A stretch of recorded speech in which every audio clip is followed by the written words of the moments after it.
Sports Corner. Manchester United suck. Atlanta They United's sure bad. Texas is good.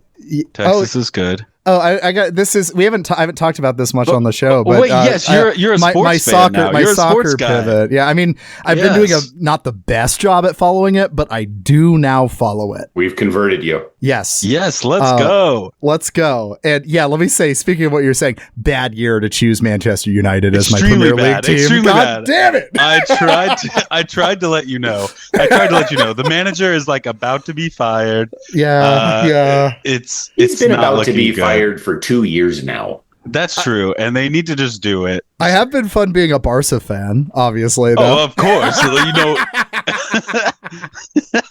Yeah, well, I will say being a Barca fan is interesting because they're in such a terrible financial position that they're like getting players to agree out of goodwill to like terminate their contracts. Oh my gosh. And leave. Like Ilkay Gundogan had multiple years left on his contract as far as if I remember right. And he was just like, sure, I'll just cut my contract short. And he moved back to Manchester City. Damn. So Manchester City just got another one of the greatest players. Yes. In the world. On the other side of that, though, you have players like Frankie de Jong at Barca who are like, no, you signed that contract, so you're going to pay me. Yeah. And I don't care if I play anymore, honestly. That was you're the person who made me that offer. Yeah, right. If he's even playing, because he's always injured, but then also to make up for how much they owe him in back pay, I think his current salary equals out to something like 600,000 euros a week or something like that. Something insane. He is right now at this moment one of the highest paid people in the world. Yeah. I think he deserves it. I think he's an incredible player, and they should give him all his money. Get the bag. Don't let them sway you with their we're all a family here. Take your money. Yeah, none of this Mexican club bullshit.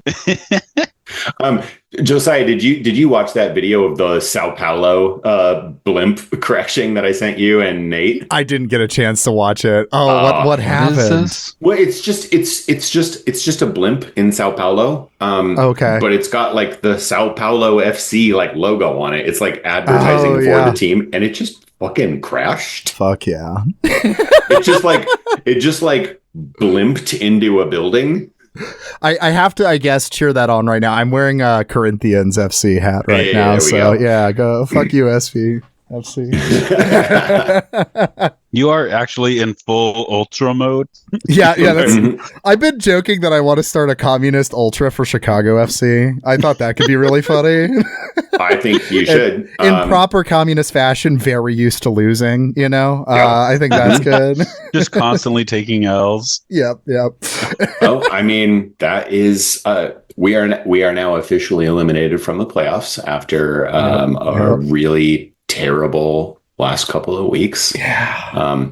I like last night when we were watching the games, I didn't even have the heart to like follow what was happening. I was like paying attention to other games because I was just like, they suck. Every time I've checked Chicago's scores, I've just kind of gotten sad. Yeah, man. That's the experience. I'm learning what that feels like as a post Ferguson Manchester United fan. Oh yeah. I wish you could have seen it, Josiah. Back in the day, they were really good. One day they'll come back. Back when Joseph and Miggy were running the show, it was real. Nice. Atlanta United. I was talking about Manchester United, but well, I mean, 6-1, half a dozen of the other. Yeah. I didn't pull off this transition very well, but I thought about starting it here and saying, why don't we talk about the book when you brought up Barca being in a shit ton of debt? So now I'm gracelessly doing this. Hey everyone, we're talking about debt this time. And I got our long ass opening quote if you guys are ready. Yeah, let's do it. Go for it. Go for All right. it. Today's theology lacks the biblical idea of liberty in the sense of Hebrew derur in its Near Eastern antecedents. Liberty from unpayably high debts and monopolization of land. Although theologians of liberation clearly recognize the importance of gospel imagery pointing to good news to the poor, they seem not to be drawn to the theological motif of forgiveness. In its modern sense, this word appears to connotate forgiving one's oppressors, accepting the unfair world as it is. Before forgiveness can find its way back into the lexicon of liberation, it must be linked to justice, specifically to the concept of economic equity found in the Jubilee tradition. Yet to date, hopes for major religious statements on debt and land reform have not been rewarded. A modern Isaiah or Jeremiah might interpret today's economic and environmental devastation as a sign from the Lord that societies have veered from the righteous path and the end time is drawing near. By earth, poisoned and quaking, air, polluted and with extreme weather, fire, global warming and Fukushima, and water, rising sea levels and flooding. The recent scourges of disease and other disasters might appear as portents confirming that the day of judgment is at hand. Jesus would find the domestic and international debt burden to pose a moral test of self-centeredness versus open-heartedness. Mammon versus God. Medieval canon law would find that most of today's debts have no counterpart in creating mutual gain between borrower and lender, but constitute parasitic usury, a form of theft. If their values are right in deeming today's debt burden to be wrong, then political philosophy and religious fervor should aim at a higher concept of equity to restore economic and social order. Welcome to the Fruitless Book Club. You are listening to the 6th installment of the Fruitless Book Club, a podcast within a podcast where we read all those nonfiction books we've been meaning to read. This is episode 46, and Forgive Them Their Debts, where we discuss Michael Hudson's fascinating look into Bronze Age debt and the role it played in the development of both Judaism and Christianity.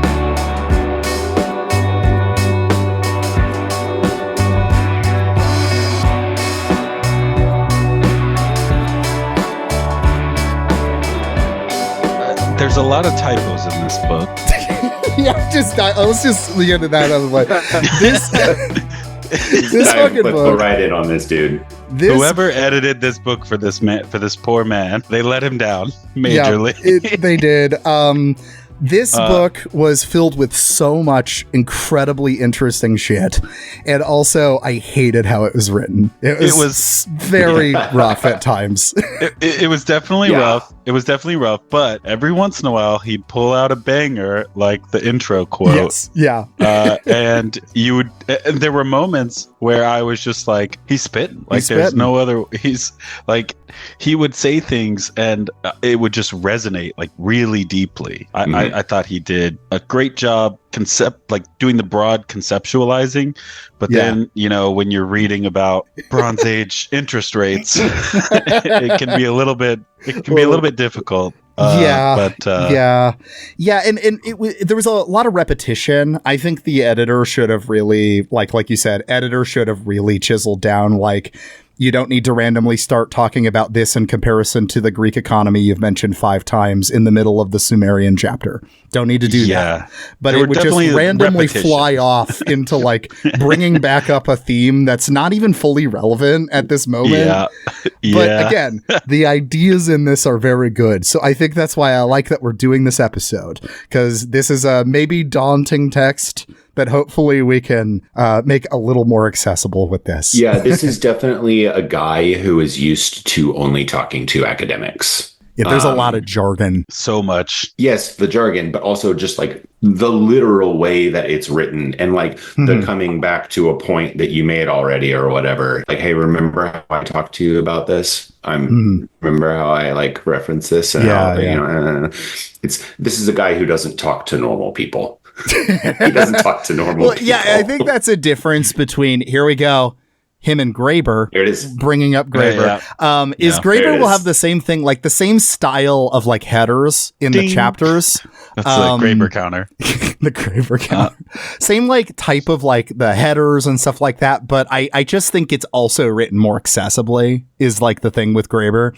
And Graeber, of course, is being brought up in part because he did help out with this book, though. He consulted with Hudson on this. So also, I guess we should say, I don't know if you're going to say in the voiceover, but this book is "And Forgive Them Their Debts, Lending, Foreclosure, and Redemption from Bronze Age Finance to the Jubilee Year" by Michael Hudson. Hell yeah. I guess we should say the name of the book. You should probably say that, yeah. Oh, man. But Graeber is referenced generously throughout the book and did help out with it a lot, like you said. Yeah, should we talk a little bit about Michael Hudson? Yeah, I took a few notes here to mention. Here we go. Hudson was born in Minneapolis, representing the Midwest. Fuck yeah, in 1939. Good old Midwest king. We love him. Little background, of course. His dad got an MBA in 1929, which was a bad year to get an MBA. For reasons. And Don't in ask that ensuing bad time, he became a Trotskyist trade unionist and was one of the leaders of the Minneapolis General Strike in the 30s. So that's pretty cool. That's Hudson's background. Hudson moved to New York in 1960. He was mentored by the Irish communist Terence McCarthy. And then I think starting in 1961, he began studying economics at NYU, going on to get his master's degree. After that, he worked at Chase Manhattan Bank's research department, looking at kind of like global finance. He was tasked with identifying the payment capacity of Argentina, Brazil, and Chile. And he at the time said, they're not going to be able to pay, and everyone ignored him. Guess how that worked. That's so crazy. Yeah. Quick peek in the 1980s in Latin America got weird for reasons related to not being able to pay the debt. But he left his job at the bank to complete a dissertation, which he defended in 1968 and then published in 1975. And then in 1972, Hudson moved to the Hudson Institute, which I think was named that unrelated to him, which was headed by Herman Kahn. And then in 1984, he joined Harvard's archaeology department at Peabody Museum to lead a series of colloquii about economic practices. So he worked as an economist in relation with Assyriologists, Egyptologists, trying to kind of understand the origins of modern economic practices. I wrote down all these, but I don't think I need to read the name of all these colloquiums. No, there's so many. But there's like 5 of them. And basically all that research is undergirding this book. I do think that his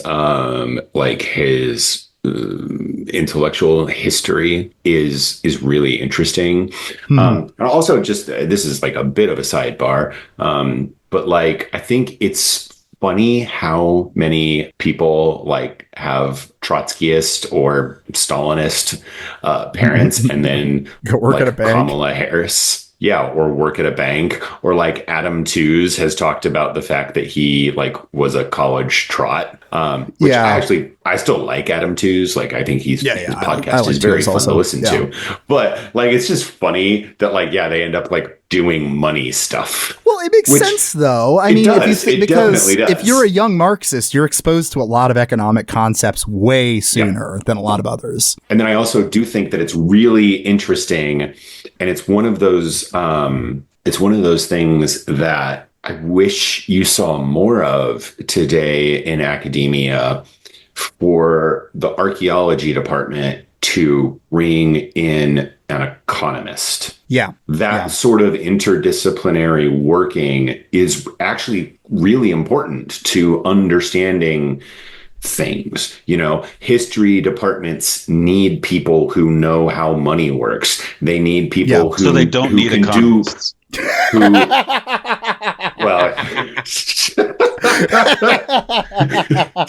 Like, you know, they need people who can do literary criticism. So, right, you know, if you're reading, you know, an ancient piece of poetry, it might be useful to have somebody who has a degree in literature floating around in your department. You know, all of this stuff is like, this is important, like cross-pollination, and it's interesting and cool to me. I mean, you know, on the one hand, fuck Harvard, you know, bunch of rich people, but also like, I think that's an interesting and forward-looking decision by that department, and it's the kind of decision that you don't see very often in academia. No, I think it really.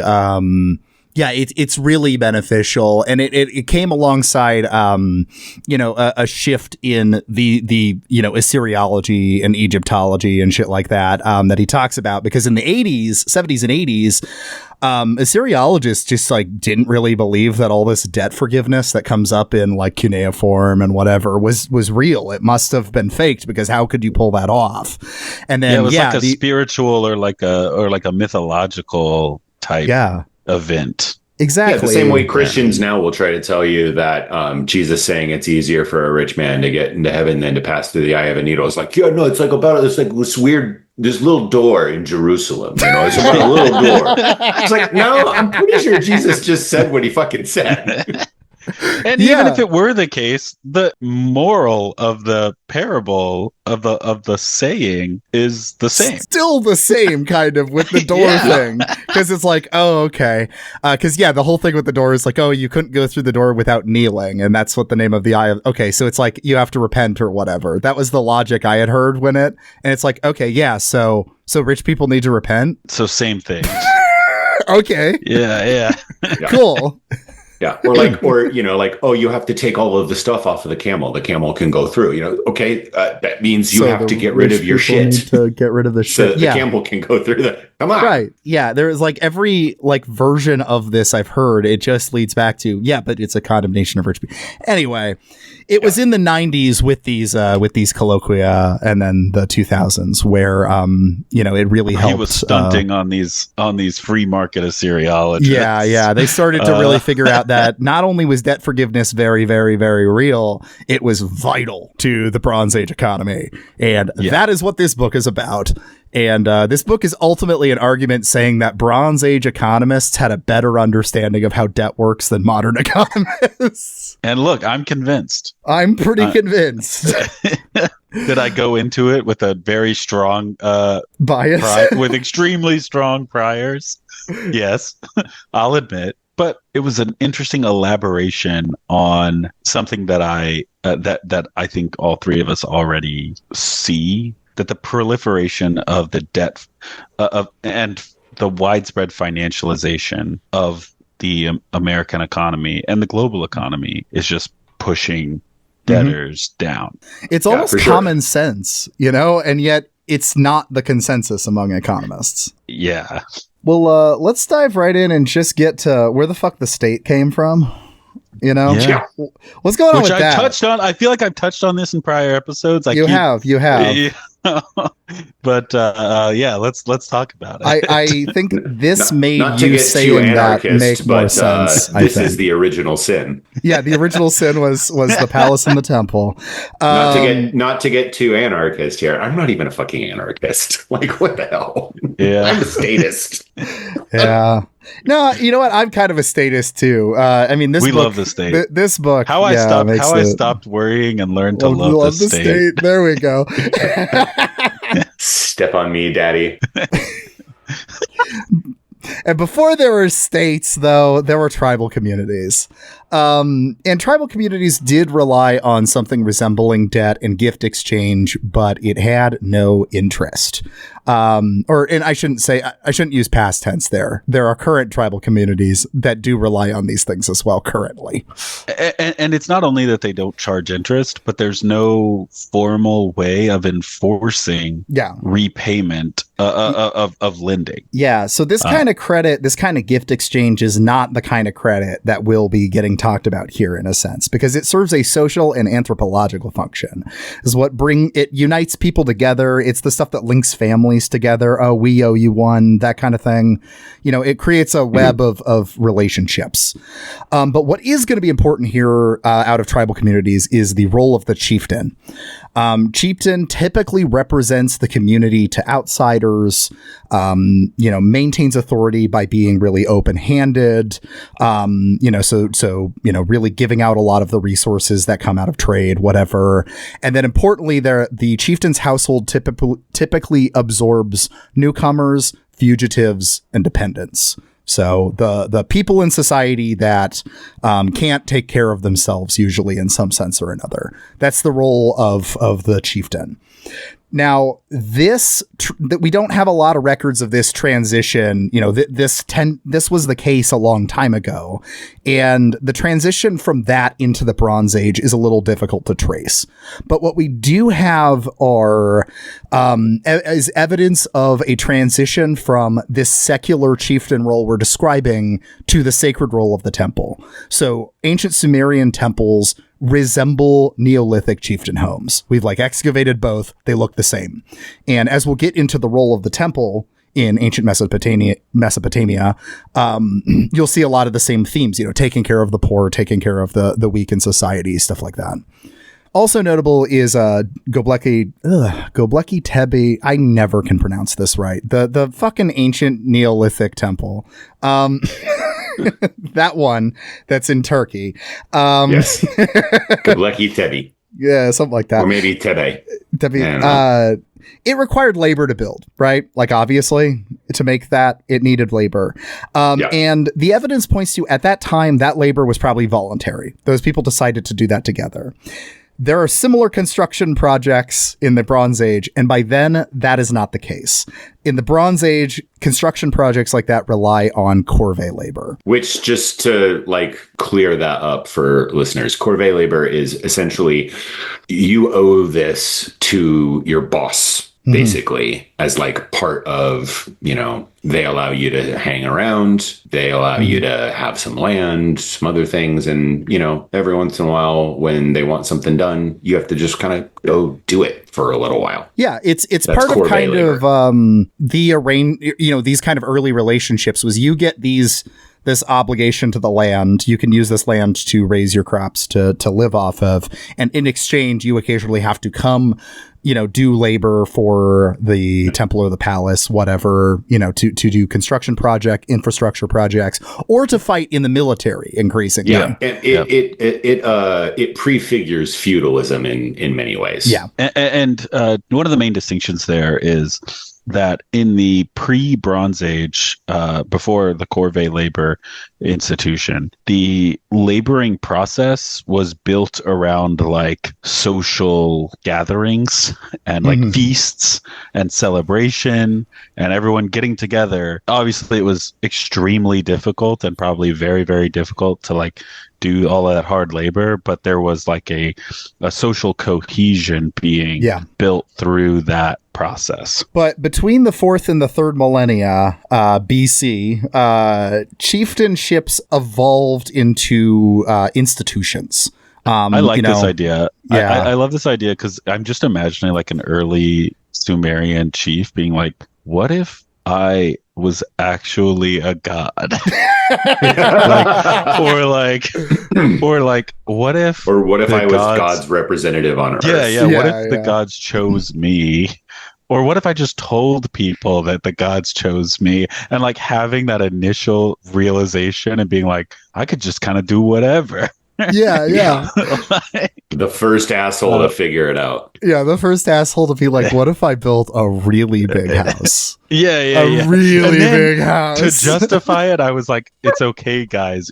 God allowed me to do this, or whatever our patron god is allowed me to do this. The gods say I gotta have a big house, and of course, it probably wasn't like that. There were it was a slow process. It was a very slow process. Yeah, and also people back then, the just paradigmatically would have understood the world so differently that it probably would have been a more true believer situation. Yeah. No, they probably probably did think they were God, the representative of the gods. I don't doubt that it was entirely cynical. But anyway, it's because of that, those chieftainships, formed into institutions. And there's the two big institutions of ancient Mesopotamia, which is the palace and the temple. And with the palaces and the temples came bureaucracy.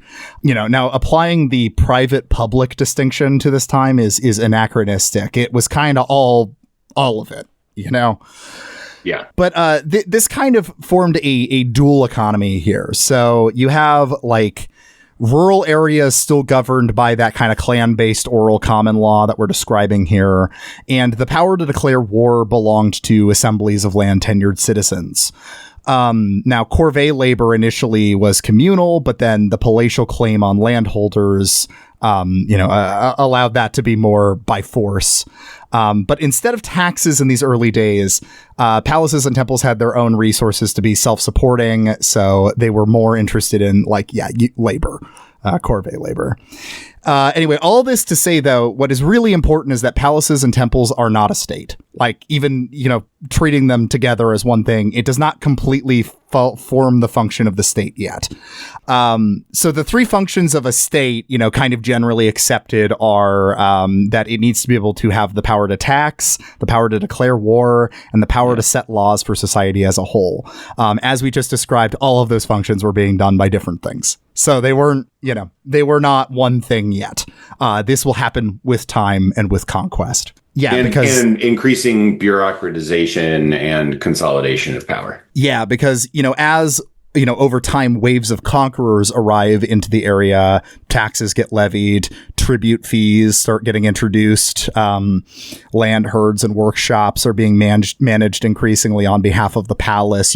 The state doesn't just appear, it kind of slowly coalesces all these functions into one big thing. Yeah, it's almost like as society gets more complex, you need something to help to run it. Yeah, like friend of the pod Slavoj Žižek said, I don't want to think about where water comes from. I just want water right fucking here. There weren't enough like weird little sniffs in that. Yeah. I used to have a Žižek. I've lost it. I'm not going to try and do it. I don't want to think about where water comes from. Aside from that, there's another character, another role we have to introduce into this story too, is that of the trader and the entrepreneur, right? Yeah, I mean, they kind of they're in the language of the capitalist overlords, they're the risk takers. These are the people who, kind of try to put some of their own resources on the line. Yeah. In return for getting more of it and owning a car dealership and donating to people who hate queer folks. That's right. And as Jake loves to talk about, markets and states go together. Yes, the traders and entrepreneurs were always employed by the palace and temple. They were the customers for imports. Sometimes they were the suppliers of consignments of textiles. They traded out handicraft exports. They worked for the palace or the temple, although that would become increasingly privatized as a role over time. But in the beginning, they were directly just agents of the temple, right? It still, and even to the extent that they're privatized, they still exist at the behest of the state. Yeah, because the state is investing the capital in them, and then they're going out and doing the trading. Ultimately, it still all comes back to the state. Yep. As I've said, and I'm sure I stole this from somebody else, but the economy is just another government program. That's right. And this book very much makes that case. Yeah. Yeah. Markets don't exist without a state to enforce their bounds. That's exactly. Right. Yeah. And even things that are like outside of bounds that are still traded, well, those exist because the state created the bounds. Right. Yes, exactly. And, in order to run the growing field of traders and importing, exporting, all these different handicrafts, textiles, etc. They need people to run the bureaucracy and scale it up. And in order to keep track of all of this stuff flowing in and out, they come up with cost accounting. Those bastards. I know, they did it. That's, if you want someone to look, what is it, like girls with a time machine? Hello, grandma. Guys with a time machine. Are you the man who invented cost accounting? Stop keeping track. Just beating the shit out of some ancient Sumerian accountant. Just like, don't you dare write that down. You're going to forget the word interest. Remember.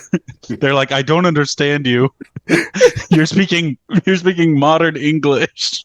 To deal with all this trade and shit, the large institutions, Temple Palace, they would issue weights and measures, which would eventually become money to track value of commodities like food and raw materials. You need something to standardize this stuff. Makes it work better. And by money, I believe they're talking. I do wish he did this a little bit more explicitly. It seems like most of the time when he talks about money, he's talking about currency. Yeah, I should say. I think that's exactly it. Yeah. But sometimes he talks about money to mean money, like the abstract exchange. Because it's both. Because there's generally silver arises as the currency, and then you have grain. And then we figured out that gold was way better. Yeah. We figured out, later on we figured that out. But you also have grain, and then you have a conversion rate between the two. And so grain is also a form of money at this time. Yeah. Which is fine, which I get, but I did find that a little bit confusing at times. But it's fine. And he does cite Graeber to talk about how money isn't really a thing. It's just a system of proportions that allow you to track exchanges. Mm-hmm. It's just a vibe. You choose a commodity, you make that the commodity, that all things have a ratio. Like, okay, silver is the thing, and you have 5 shekels of silver means one of this thing. And you I feel like I read it. a multi-volume work by a man named Karl Marx that talked about money as a system of ratios equaling the value of other things. This whole time I was reading this, I was thinking about when it would be the case that one of us is bold enough to pick capital as our book. Yeah. It's not happening this month, just so we're clear. That's not happening this month. I have a different book. The listeners are just standing on their balconies, if they, to the extent they have them, just like, say linen shirt one more time or whatever it is. I love the idea of the first 10-hour episode of Fruitless. Us discussing capital. We'd have to book out an entire fucking weekend if we tried to do capital. Yeah. Like, you guys, we're just doing Red Bull and cocaine, and we're going to talk about capital. We're going to give you something that you would be much better served if you probably just read David Harvey's Companion. Yeah. You could listen to us bullshit about it, or you could read David Harvey's Companion. Actually, maybe understand it better than we would. Yeah. I did want to, similar to what you guys were talking about, the first guy to realize oh, I can just tell them I'm a god. There's also the first person who's I don't really want to keep track of all this shit. What if I just pay somebody? Wait, to keep track. Hold on. That means I have to figure out what it means to pay somebody. But if I just pay them to do it for me, and then I can go do fun stuff. Yeah. Well, remember that he specifically said that accounting doesn't exist to keep records for their own sake. It's a form of control. Accounting exists for the purpose of reporting. Mm-hmm. Yeah. You do accounting when you're going to report to a superior. Yeah. Well, and it's essentially a census. Right. Yeah. But like again, it's just like, we talk about like, the increasing, like, I don't really want to build that house. What if I just pay them to build the house for me? But now I have got to figure out how to pay those people. So I guess I'll pay somebody, because I don't really want to count that much. So maybe I can just pay someone to do the counting for me. It's just like the increasing complexity of stuff is just like probably a bunch of people over time realizing, I don't want to do that thing. I bet I could get somebody else to do it. That's probably true. I do also think that it was probably more of the ruler just being like, you're going to do this. The payment for services thing, I feel like, is a somewhat modern. Well, that's when the privatization starts to take place more and more as we get into. That's true. Which is also what destabilizes everything because. Well, sorry, I shouldn't say like I'm going to pay them to do it. It's more like I'm going to make someone else do this work for me. Yeah, exactly. Yeah. I'm gonna be like, you can have your land as long as you do this thing for me. Yeah, exactly. I won't kill you if you do this accounting. With all this, we also get markets, like actual, like not markets in the abstract sense, actual real markets that would open up in the spaces in front of temples, because the temples regulated the official weights, the official currency, stuff like that. So you have Jesus just standing outside of them, just mean mugging. Yeah, with a cat of nine tails, ready to kill somebody. Temple, I'm ready. Yeah, if you mix these two motherfuckers. That moves one step inside of that temple. It's okay. In. And then the last thing here to fully explain like the role of the palace versus the temple here. The palace tended to take on the role of being in charge of foreign trade. So they brought in imported materials that were not in Mesopotamia. The temple provided the handicrafts for the exports, to go trade for those materials. And they also took care of the needy with workfare. So there's that chieftain role continuing. But now, what if we get all the poor and weak in society and like make them make little tools and we go sell those handicrafts, etc. and stuff. And that's what the MMT people want you to do. They want you to have boring, shitty jobs instead of just collecting welfare from a strong welfare state. It's bastards.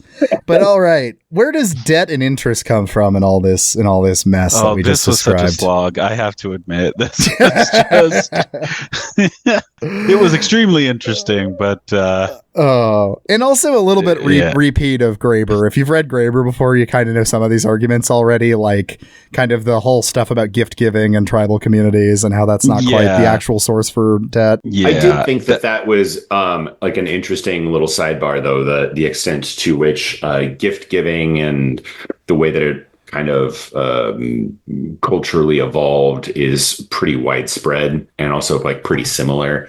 And you can see how debt comes into being from some of those things. The idea that like, okay, well, if he did something, I got to do something like cooler. Yeah, the one-upmanship and stuff. I think he didn't he dedicate like a pretty substantial like chunk to being like, but that doesn't go far enough. Yeah, that's not where it fully comes from. And so more evidence for where it comes from might be that, debt terminology seems to originate from fines for inflicting injury or vergiled fines in their European context. That's what they were called, right? The weregild, Weregild, yeah. Because it's a man fine or something, isn't it? Fine. Guilt or something, because where mon used to be the word for man, and so as opposed to woman, and then they just shortened it to man and woman. I see. So where guild was like, it's not like it's not like gold that like turns into a wolf, It would be pretty cool. I did think that he's got that like chart on one of the pages where he's like doing the like from like Sanskrit and just chasing and tracking the ways that that like the language changes Yeah. and like gains connotations. It like accretes upon itself. It starts as just like hey man, you owe me, to like, you're a really terrible person, and you should probably go jump off that bridge. Because this is important to this, is because we see a lot of this debt terminology gets tied into like similar language for sin, which is going to be important when we get to the biblical stuff. Oh, and it's man price, I'm pretty sure is what where guild means. Yeah, it's not fine. I got that wrong. But anyway, but yes, definitely there's like this chart that traces the origins of the word should and the German word schuld, and it tracks their how they gained their specific meanings from an old word for which there's like it's like an old Swedish cognate or old Norse cognate of like skull, which means which means like debt or something like that. There's like a bunch of stuff that comes from. Kind of comes with. I think I can see how the word debt becomes should. Yes. It's an obligation. It's and also like it's. I mean, this is like relevant to Jake's profession, but like there is a difference legally between like a should or shall issue and a may issue type thing. Like should definitely like if I say like I should probably eat today, like I mean I should, but like that's not like implying colloquially that like I must do it, but also like I do actually need to eat. And when you say something legally, like, and you say this should happen, you shall or like do this. The debtor shall, or the plaintiff shall, like that kind of stuff. And it all comes from a Sanskrit word, which is, I guess, also skull, but it's SKHAL, which means to stumble, which of course we see that as another word for sin. So we see the debt sin comparison kind of thing. We also see tax obligation is built into a lot of debt terminology as well. This is another thing.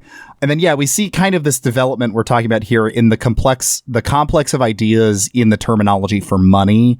And again, without getting too much into all the specific words, you can basically see three developments kind of unite into the words for money, which is religious stuff, sacrifice, economic stuff, reference to merchants and stuff, and then legal stuff, which is related to like compensatory stuff like this guilt we're talking about. So like all of this kind of unites to become debt, money, these words we use. Which money, he talks about where money comes from. It's the temple of Juno Moneta in Rome or something. Moneta means Warner, which was a reference to the geese that like I guess lived at the temple or something, and or something like that warned they like ran away when the barbarians were about to show up, and everyone was like, and so they were like, the geese are warning us. So that's like a. I don't know if they lived at the temple, but I thought that was an interesting little aside. But wasn't it that was the temple where they minted the silver in the Roman Empire or something like that? Yeah. Thanks for remembering the important part of that. There's also some geese.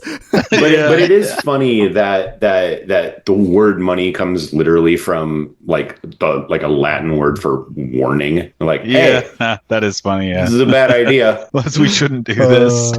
Hey, I'm gonna fly away. The barbarians are coming.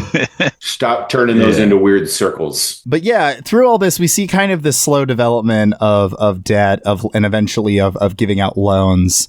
Early loans were not productive, right? Like as we think of a lot of modern economics thinks of loans as a productive thing. You give somebody a bunch of money and then they go and they start a small business selling shit, and then they make enough money that they can pay it back. Yeah, with interest. Yeah. And so everybody you wins. go and you start a startup in ancient Sumer. Yep. You go to Y Combinator. You're gonna make and then you get a you get a bunch of seed funding. What's the ancient Sumerian version of the Juicero? Probably that dude's crappy bronze bars or whatever. Oh, yeah. I can't even remember the guy's name now. Poor dude, immortalized on a tablet for being a shitty metal trader. Oh man, the ancient Sumerian Elizabeth Holmes is like an alchemist, trying to like create silver out of grain or something. I don't know. It can't actually do it. Yeah. Well, so this non-productive loans was one of the spots where Michael Hudson just like goes totally mask off and gives up just totally like cards on the table about how much he hates neoliberal and like free market colleagues of his, or like previous Assyriologists and stuff like that. There's one whose name is like Heichelheim or something like that. Yeah, he hates that motherfucker. He hates him. and one of Heichelheim's thing, I hope I'm saying that name right. It's probably correct. I just also think it's very funny that he just consistently, every time he brings up these people that he hates, is like, these Austrian school people. Yeah. He's always throws them under the bus. What? Yeah, fuck him. Do that. He's like, that Austrian school that everybody hates. This guy was part of that. Yeah. Throw him under the bus. Make the bus go back and forth a few times. Grind him into a fine paste. But Heichelheim's thing, right, was that people like, during this time, they were doing free markets, and what was happening was some enterprising peasant, I guess, lower class person would be like, please, rich person, lend me one of your cattle, and what I'll do, or a couple of your cattle, I guess, and what I'll do is I'll use those for my quote unquote business, and what you'll get back is interest in the form of the cattle's offspring. Josiah's got like the actual quote here in the notes. Awesome. Neolithic debtors thus are depicted as actuarial calculators, borrowing cows to make gains when more cattle were born than had to be paid as interest, while creditors practice an agrarian arbitrage, adjusting their interest rates to compensate for risk. It was awesome. Possible losses. It's like, no, come on. And of course, it's not how that happened at all, because if you think about it for a second, at the time, interest rates on business debts were 20%. A 20% increase in your cattle herd is crazy. Yeah. You would just keep that for yourself. You wouldn't give it to somebody else. You'd just be like, oh, I have a 20% more cows? You can't have this. Yeah, it's just what actually happened was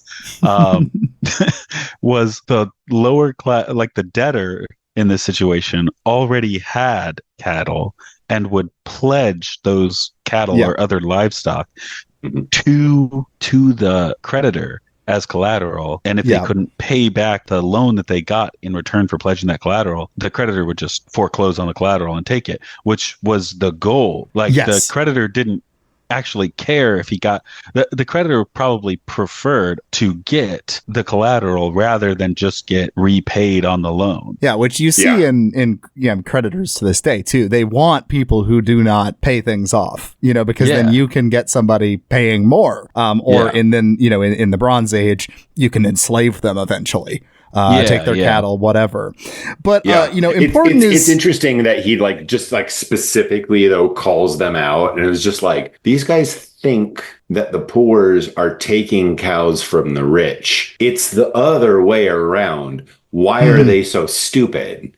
The poors are giving, livestock to the rich in exchange for something else. Right. And it was coming out of positions of dire need, poverty. And this is the case now too, right?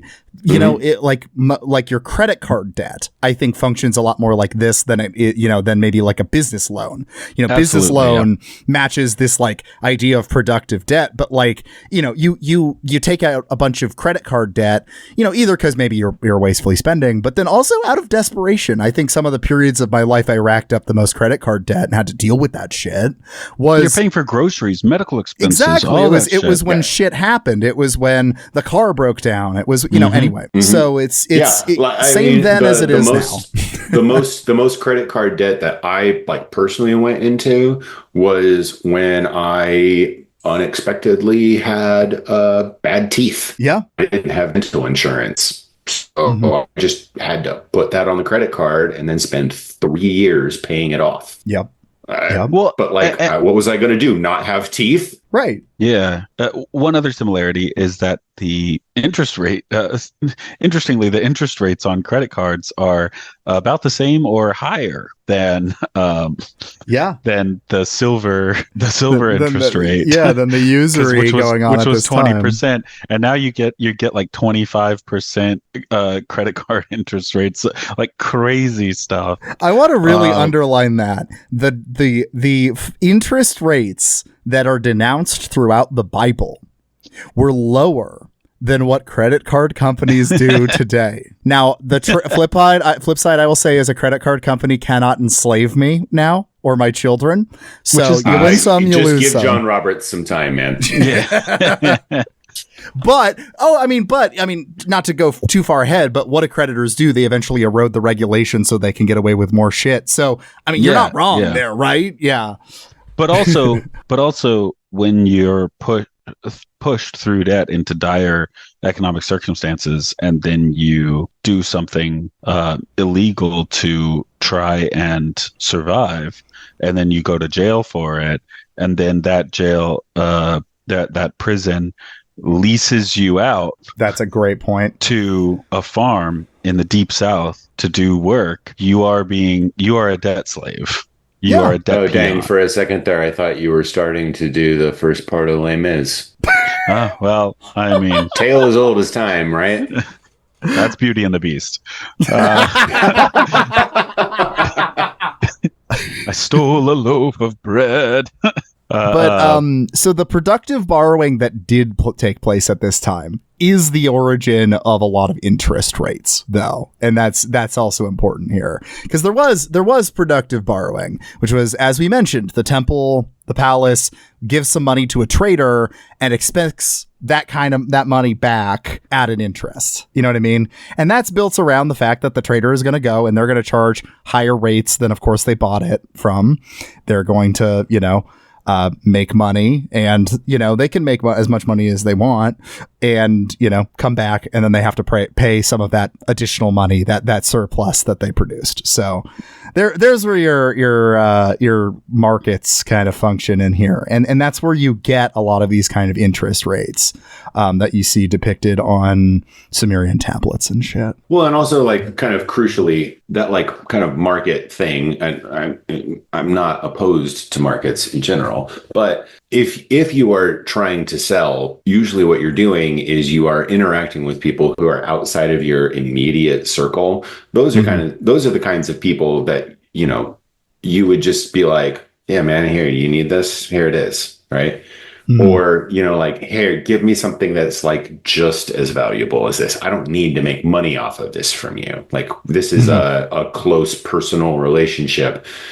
We don't need to like try, but if you're interacting with somebody who's like not inside your circle, you can be like, yeah, that totally costs $5. Yep. Yeah. And you got it. You got it for $1. Now you got $5, and the palace is expecting you bring back $2. That's not quite it, but you know what I mean? At different rates than that. But that's the general concept. And like the palace was giving you money on the like thought of like, just give me back too. You're not my friend.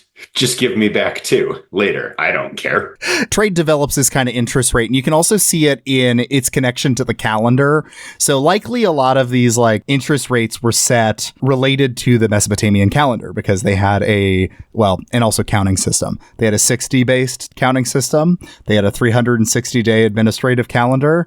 They had 12 equal 30-day months, and they, allocated food on a standardized basis, consumed twice daily, so 60 units per month. That was the food thing. So everything's 30s and 60s, right?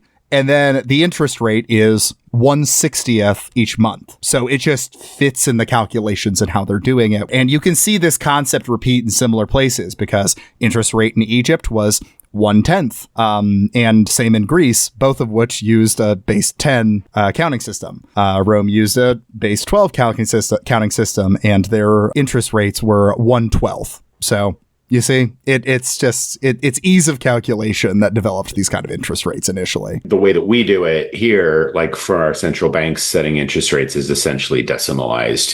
When you hear them talk about moving basis points, it's just from a scale of 1 to 100. If it goes up 25 basis points, that means it went up 20 by a little tiny ticks, or 25%. Yeah. And I'm pretty sure, if I recall correctly, Heichelheim, whose first name was Fritz Heichelheim. Fritz, motherfucker. Never met a good Fritz. He had some other very convoluted story about how they reached this interest rate calculation, and then Hudson is just like, actually, it was just easy. It is the calendar, dumbass. Yeah. I'm pretty sure it was Heichelheim that had this this thing, or it was some other neoliberal free market Austrian person in this field that came up with that. But I did also want, this is another aside, but I wanted to mention, I think we talked about this before we started recording, but Hudson does take time out of his day to just shit on these people. A lot. And a lot.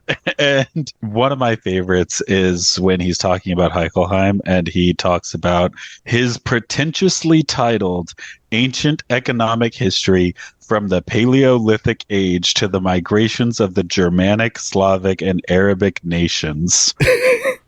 Which also, physician, heal thyself. Do you see the title of your book? I know.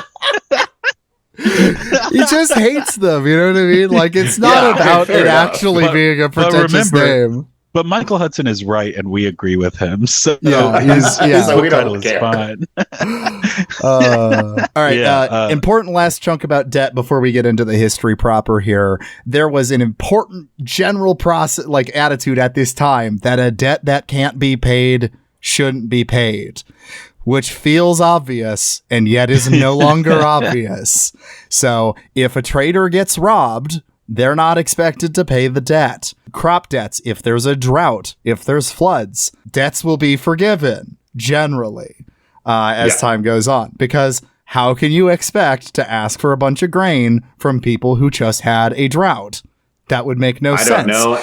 Ask Winston Churchill. He figured it out. I was going to say, and if you want more on that general concept, you could also check out our episode on late Victorian Holocausts. That's what happens when you have that basic concept. Well, just keep it flowing. Keep it flowing. That is just... It seems so obvious. It seems so obvious. We literally have a word. It's like a proto force majeure clause. It's just if a storm sinks your ship, you don't have to pay because you didn't create the storm.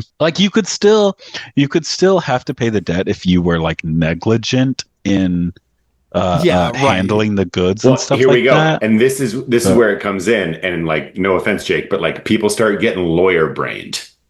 Oh, right. And they're trying to find ways to get you to pay. Right, which is the fundamental thing that happens with creditors as we watch this kind of thing, is they find loopholes. So legislation that ties debtors to their land, Well, what if I make it part of the contract that you have to adopt me as your firstborn son?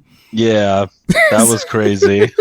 Because the goal was wealthy individuals wanted to convert the gains they were getting from money lending, from trading, shit like that, into land ownership. They wanted to own land. Mm-hmm. This is the social war, and he obviously gets deep into this, but my favorite is the Prosable clause, where you could just You could just waive your right to the Jubilee Year. Thank you, Rabbi Hillel. Yeah, thanks a lot. I love that because I love the idea that you can just lawyer God. You could just be like, God said this, but if I just waive that in my contract, it doesn't work anymore. I'm like waiving my right to the Jubilee Year. Look, I'm not a Jewish scholar. I don't know about all that stuff. It just seems a little wrong. It stretches reason a little bit. Yeah, maybe reading against the intent or something. I don't know. Against the spirit of the law. All of these loopholes, all of these onerous clauses, they put all this pressure on debtors. They push them down, and they enthrall them to creditors, so that they are no longer free to provide corvée labor or serve in the army. Yes. Ultimately, it fucks up the royal institution because it creates a powerful creditor class who suddenly has control of all your labor that's supposed to be the military or supposed to be your infrastructure building projects, your roads, building your canals. You know, like, no, they can't go do this. I need them to pay me back. It's the fucking invention of fine print. Exactly. It is. This is proto terms and agreements, right? It would just be like, whatever, fuck it. Exactly. Some of the stuff. I need the money. I want phone to work. So some of the stuff in here is like classic boilerplate in contracts, like the parties waive such and such rights, this, that, and the other. Like, you agree to arbitration. Through arbitrators that I pick. Yeah, they literally have shit like that, and they would say like, yes, they had one that was like, to the extent the monarch proclaims that debts are washed away, this individual's debts will not be washed away. Like that, you could just waive. You're right. Fuck this dude in particular. The Jubilee. The monarch is not allowed to forgive this guy's debt. The idea that you could just waive your right to the royal abolition of debts is wild. It's so wild. Right, but, which is why it is important to make sure that debts get written down, because an important aspect of the Jubilee, or the clean slate as it's called more in like I think the Babylonian context, is to fucking destroy all the records. Nope, debts are forgiven. There's no debts anymore. Imagine how many things we don't have because they just kept because old people were like, nah. Like imagine the amount of like things that we would actually potentially know about how these economies work. Not just like we can infer them from extant records, but like and they were just like, I'm gonna set that on fire. All right. Well, I think those are all the basic components to now understand the history. I think we'll try to move through the history kind of fast paced because it's a lot of history that's covered and a lot of repetition of these basic concepts over and over and over, because you just essentially see the same story get played like over and over and over and over. As an initial matter, I want to point out that here in these notes, Josiah, you've written Amar Gi in a serif font. That's unacceptable. It needs to be set off in a sans serif font. I think I just copied it directly from the PDF. This is how am I even supposed to read this? Yeah, Jesus Christ. Okay, sorry. How am I even supposed to read this, Josiah? It's not in the original language. What is this? Am I gonna find a Babylonian word that's not in italics? Yeah, I actually did like that about this book, for all that we ragged on it for its for its editing and stuff. The way that they used typography to set off different languages, I thought was good. Yeah, that was interesting. I did like that. That was helpful. It helped me understand, like, Okay, all right. This is the civilization we're talking about because the word looked like that. All right. Well, let's dive into ancient Mesopotamia / Sumeria. In Sumeria, urbanization kind of happened between 2800 to 2300 BC, due in part to the innovation of water canals. They're great. Water canals are awesome. You can grow your crops and drink, crucially, and you can drink water and also get poop away from you. And urban spaces also provide protection from wars.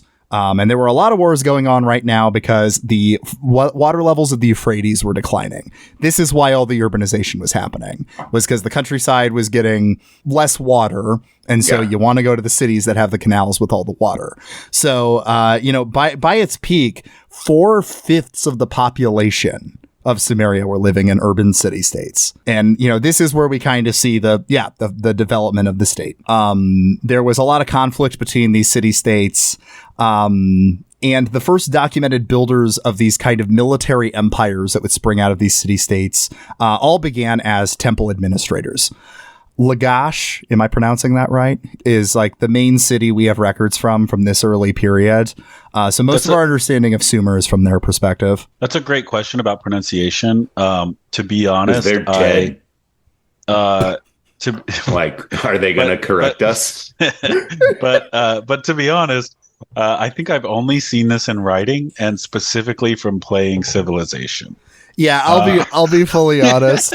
I've just started really dawning on me how many of these words I've been reading but not saying out loud. So this is going to get rocky. I mean, it's like you're saying Lagash. When I was reading it, I was saying Lagish. Lagish. What about Umma? That's the other big city state. Now I would have probably say that Umma. one is. Umma. Yeah, I would be like kind of like the Muslim Ummah. Yeah. But anyway, I don't know. Lagash, whatever. Lagish had a dynasty founded by Ernanshi. I don't know if I said that right. And the dynasty ruled from 2500 to 2350 BC or so.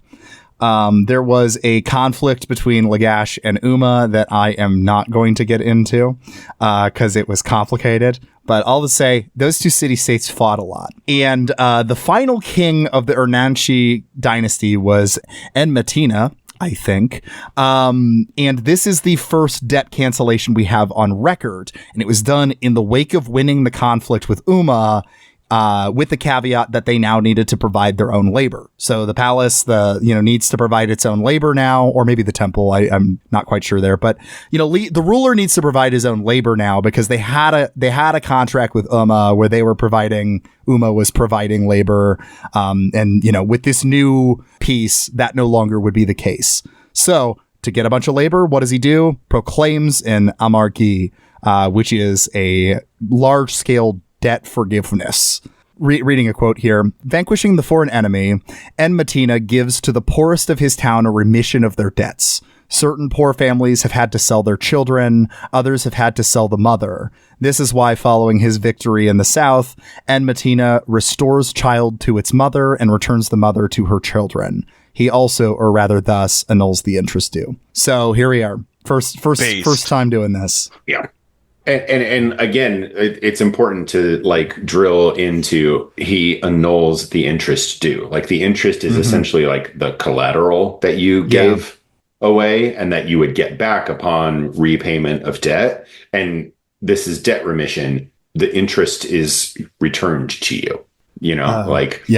Man, sorry, this is a complete bunny trail, but it just hit me while I was thinking about this. I've been paying student loans for how fucking old am I right now? I'm 37. Yeah. I've been paying student loans for 14 years, 14 years, something like that.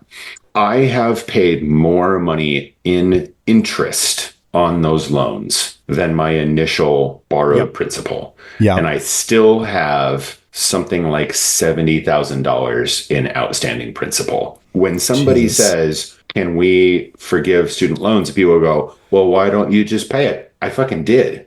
I did pay it. I've more than paid it at this point. Why am I still paying this stuff? I know that's self-interested because like it is my debt that I owe.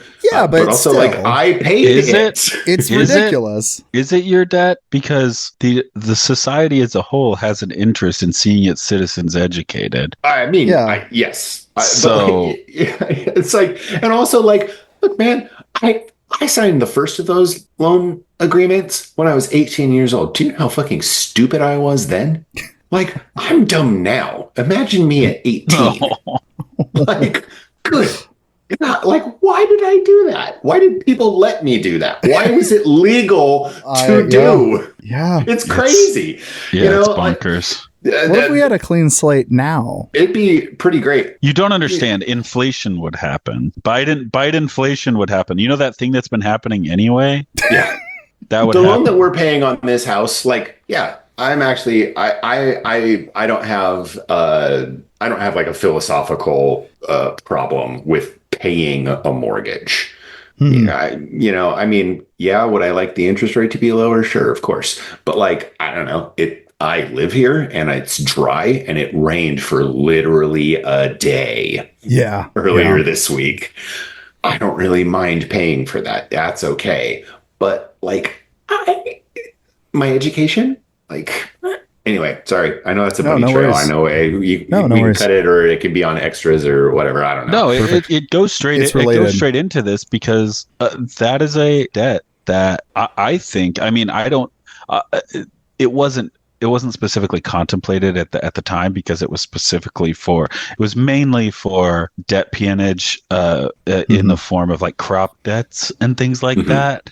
But I think that it's the kind of debt that if like educational institutions as we understand them had existed would be captured by this Amargee proclamation. Yeah.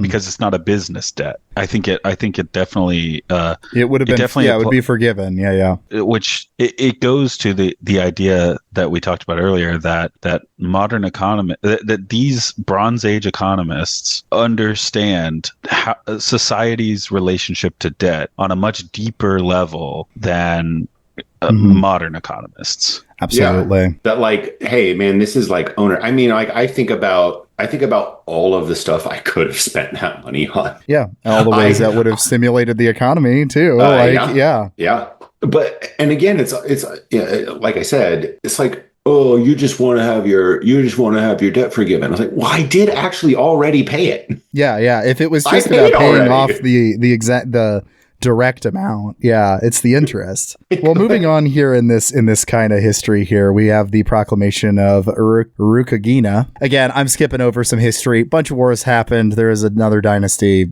etc. He does the same thing though. He also proclaims an Amargee in 2350 BC as the first of this new dynasty, if I'm correct. First of the new dynasty of Lagash. There we go. That was like a big deal. It was always the debt abolitions always happened at like the new year, or they happened at the coronation of the next monarch. And often in response to a crisis. And in responding to a crisis is usually linked because oftentimes a crisis leads to a new king. So how do you get everybody to cool it after you take power? Well, you forgive everyone's debt. Yeah. I do love this quote here. The administrators no longer plunder the orchards of the poor. Yeah, there's a lot of good lines in these. The stela that have like all the different or steles that or however you pronounce I was about to say that's how you pronounce that. I've never heard that word pronounced.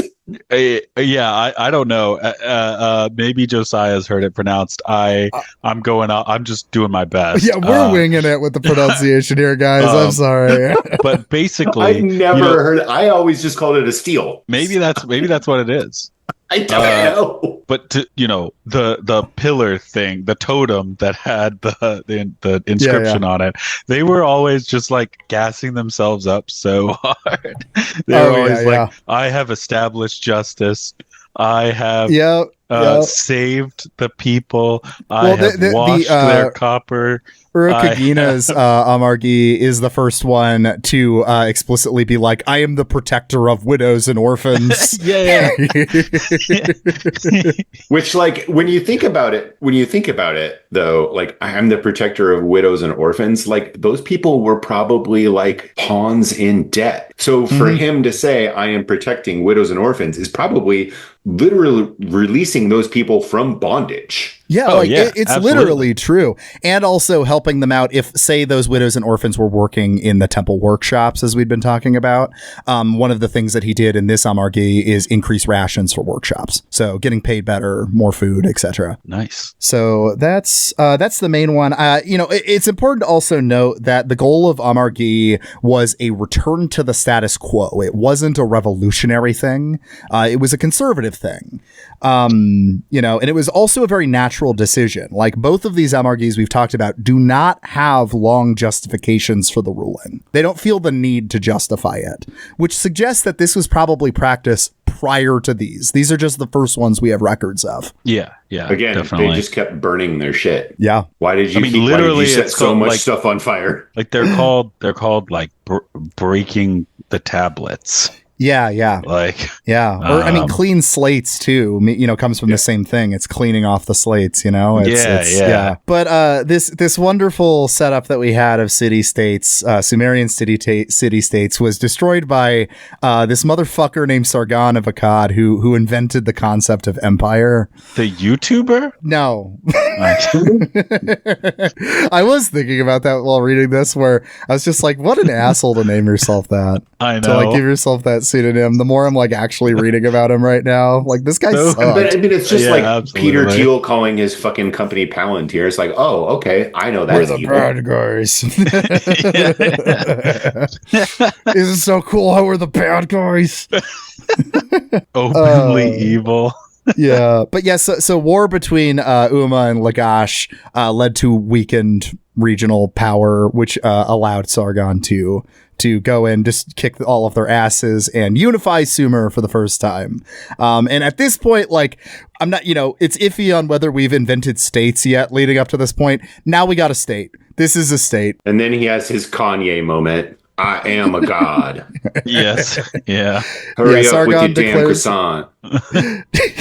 Declares himself god, and which also means a complete subjugation of the temple finally takes place here. The palace has won out in this conflict between the two, because taxes and sacrifice now all go to the palace because Sargon's god. I'm really surprised that it took this long. I know this is maybe there's record. Yeah, maybe there. We'll one day find a record 4,000 years ago, but like we've been around for a while. It's really surprising to me that it took this long. Maybe it's just the first time on this level. Yeah, definitely. And obviously, it's like you were saying, Josiah. It's the first time we've got actual records, documentation. This is what always freaks me out about like the Neolithic and the Bronze Age and stuff, is more how much we don't know. It's like, what the fuck was going on back then? Yeah.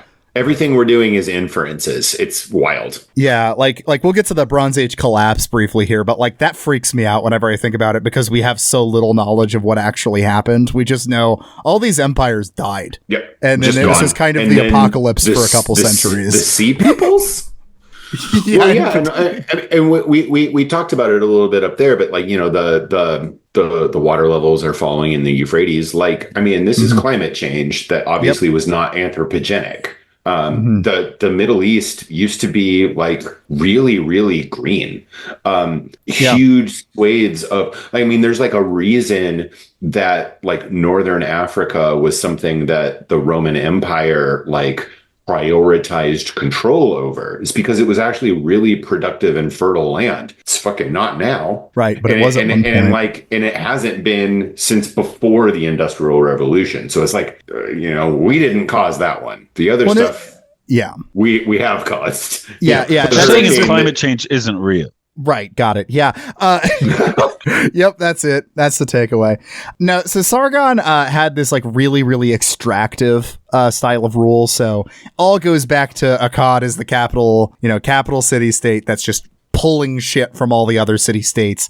And they maintained a large standing army with a really burdensome imperial bureaucracy headed by the military commanders. But what is important to this also in the development of this region is that Sargon set up a bunch of trade routes, just a really complex trade network that spread Sumerian entrepreneurial practices throughout the kind of Near East. And, those trade networks would stay even after the Akkadian Empire falls. Even after that, those trade networks are still around. And they kind of, play a role in whoever takes charge in various positions going forward. Yeah, it's Proto-Silk Road. Yeah. Sargon's grandson, Naram Sin, deified himself god of Akkad specifically. So he's not just a god now. Now he's specifically the patron deity of this city. Bit of a tell in the name. Yep. Sin. There you go. Look at that. Bit of a tell. But eventually the empire falls because of tribes from the Zagros Mountains in Iran coming down and just kind of slow erosion of this empire. A lot of these Bronze Age empires don't last very long. They don't have governance nailed yet, so it kind of falls apart within a century or two usually. But these were the Gutians. I would have said Gutians, but Gutian works as well. But yeah, so these invaders slowly coming in, they were kind of pastoralist, nomadic raiders kind of coming in, slowly led to the dissolution of South Mesopotamia into small independent political units. And with them coming in also and we see this a lot with these nomadic raiders kind of coming in, is they end up getting tied up in the economy. They end up, maybe getting paid off by city-states trying to avoid, getting taken over or whatever, or getting plundered. And so, they end up forming part of the mercantile class, that's how you develop this. Mm-hmm. But anyway, so basically after this collapse, there's a, brief dark age, but by the time we come back, there is now an entrepreneurial class. There is now a rich class engaging in rural usury, and absentee land ownership. So, but in that kind of dark age before the rise of the next big empire, which is the third Dynasty. But before then, we still have some records from Lagash. It's the only place we have any records during this time. And we see a ruler named, Judea. I don't know. It's not Judea, but it's like Judea, but with a G. That guy gives a proclamation which resembles the Amargi, but instead uses a Sumerian term, which is I don't think we should say that. Yeah. All right. Probably a good call. Yep, I think that is a word that 3 white people should not say. Yeah. So they used a Sumerian term that is not far off, maybe, from being mispronounced into the N-word. So we're not going to say it, but but that's the word they're using for this. And he, in that proclamation, freed bond servants and canceled debts. But I did want to just really quickly, because he doesn't really touch on this, but the paying people off stuff is very close also to the Danegeld that got paid in to the Vikings. Yeah. English people is can you just we just give you money, just leave us alone. Yeah, well, isn't that kind of the basis of a lot of nomadic empire types? Like the Mongolian Empire was based around they show up that and then too. you go, okay, just stop for a second and here's some money to stop killing us. Yeah, I've seen Vinland Saga. So the third Dynasty. Oh yeah. Lasted for about a century, and it is the best documented in Sumerian history. So this is where we get a lot of stuff that we do know about. It was, built up by the governor of who named Nama, who built up a bunch of military power to eventually drive out the Gutians. So whatever. Wait, so the Gutians aren't related to Gudea? No, those are What? Okay. Yes, this is very annoying. So many.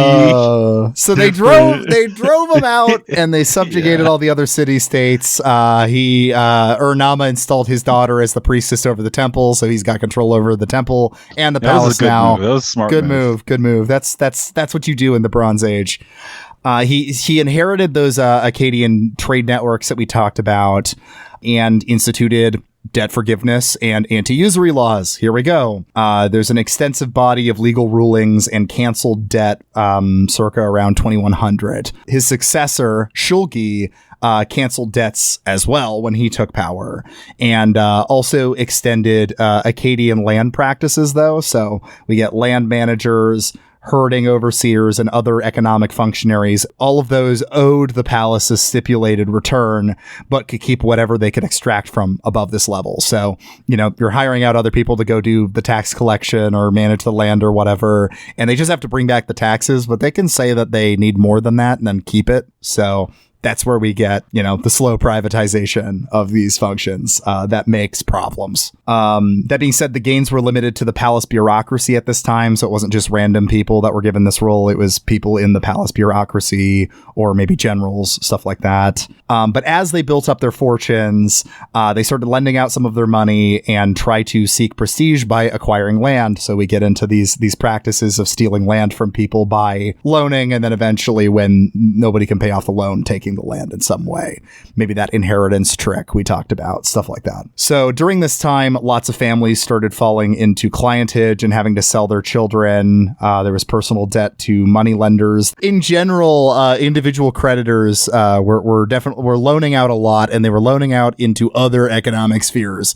So we are seeing the growth of the creditor class and palace functions increasingly getting privatized. That being said, traders at this time are kind of like a weird group, because some of them are fully employed by the institutions, the temple or the palace, and others are basically independent. It's a very, lot of different types of traders at this time. And the largest customers for loans during the Third Ur dynasty onward were managers and entrepreneurial borrowers.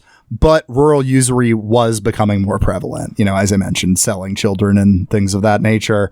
And so because of that, it's becoming problematic for rulers. And, that's why you need to do debt forgivenesses. Anyway, the third king, Shusin, builds a wall, and then the wall doesn't work, and Amorite tribes breach it in 2022 BC during the rule of the next king, Ibisin. And then there's also an Alamite invasion, and that's the end of Ur's third dynasty. That's the end of that era. But one of Ibisin's government administrators, Ishbi Ira, establishes a new dynasty, which is the Isin Larsa dynasty, something like that. During this period, debt problems are becoming even worse. Southern Mesopotamia is reverting to this looser confederation of city-states, as we'd been kind of describing. And yeah, the debt crisis is just getting worse. And so we get two different rulers who both do debt forgivenesses, around the 1900s BC. So we get even more debt forgiveness, same language as before. These laws are divine. They're here to establish justice and restore order, and they're here to liberate the sons and daughters of the kingdom, or of the region. Anyway, Isin, whatever. It eventually fades, and power begins moving north to Assur, which is where we get Assyria, the Assyrian city-state. This is the old Assyrian city-state, which is significantly more chill than, if you're a Bible reader, the Assyrians you're thinking of. They come later. The fucked up ones, they come later. These guys are just kind of traders. They're just kind of chill. The old Assyrians. They run a pretty important trading outpost. Yeah. We see temple advancing capital, enabling merchants to gain profit. So we're seeing the financialization take place here even more. I think around this time is also where we start getting gold. Am I right on that? Or is that a little later? I feel like there's some reference to gold here. There's some conversion rates between silver and gold. Yeah. So it's starting to realize gold makes a better currency. So, but yeah, really is plug for a different podcast, and it's a very, very old episode, but Planet Money on NPR, God, years ago now, did an episode where they were like, why did we end up picking gold? And it's very fascinating. Oh, I bet that's actually you're not going to make me listen to that lib podcast. Just kidding. Planet Money's very fun. Especially their new guy who like does their TikToks and stuff. I don't know if you've seen him, but he's good at it. Hell yeah. No, I just like, every time I think about, like gold as like a denomination of value, I just like, I remember this Planet Money episode where they're like, it actually like, I mean, it seems random, but it actually really makes sense why we ended up using gold to do this. Yeah. Like personally, I just would pretty good. Personally, I just would have invented fiat currency, but I'm built different. So that's. So 2 Assyrian rulers around this time left. Now the word that we're using is Andurarum proclamations. So here's the new Assyrian word for it. Is it whatever? Andurarum? Yeah. Andurarum, something like that. Yeah. So here's again debt forgiveness coming in here. Now, important with Assyria though, they only proclaimed them on like special occasions, as the evidence points to in the stuff we talked about earlier that this was more of a common thing. As Assyria, it seems like it was only a handful of times on really special occasions when things were getting fucked up. Another thing that's also really unique about Assur is that these proclamations would forgive the debt of traders as well as agrarian debtors, which kind of makes sense with it being so trade oriented, as we were talking about. So anyway, from here we go on to the Middle Bronze Age, like kind of in general zoom out to the Middle Bronze Age. And, this period that we've been talking about at the end of this, but before we get into the old Babylonian Empire, is characterized by a bunch of decentralization and privatization taking place. Hudson describes this period we've been talking about as similar to how post-Soviet states played out, right?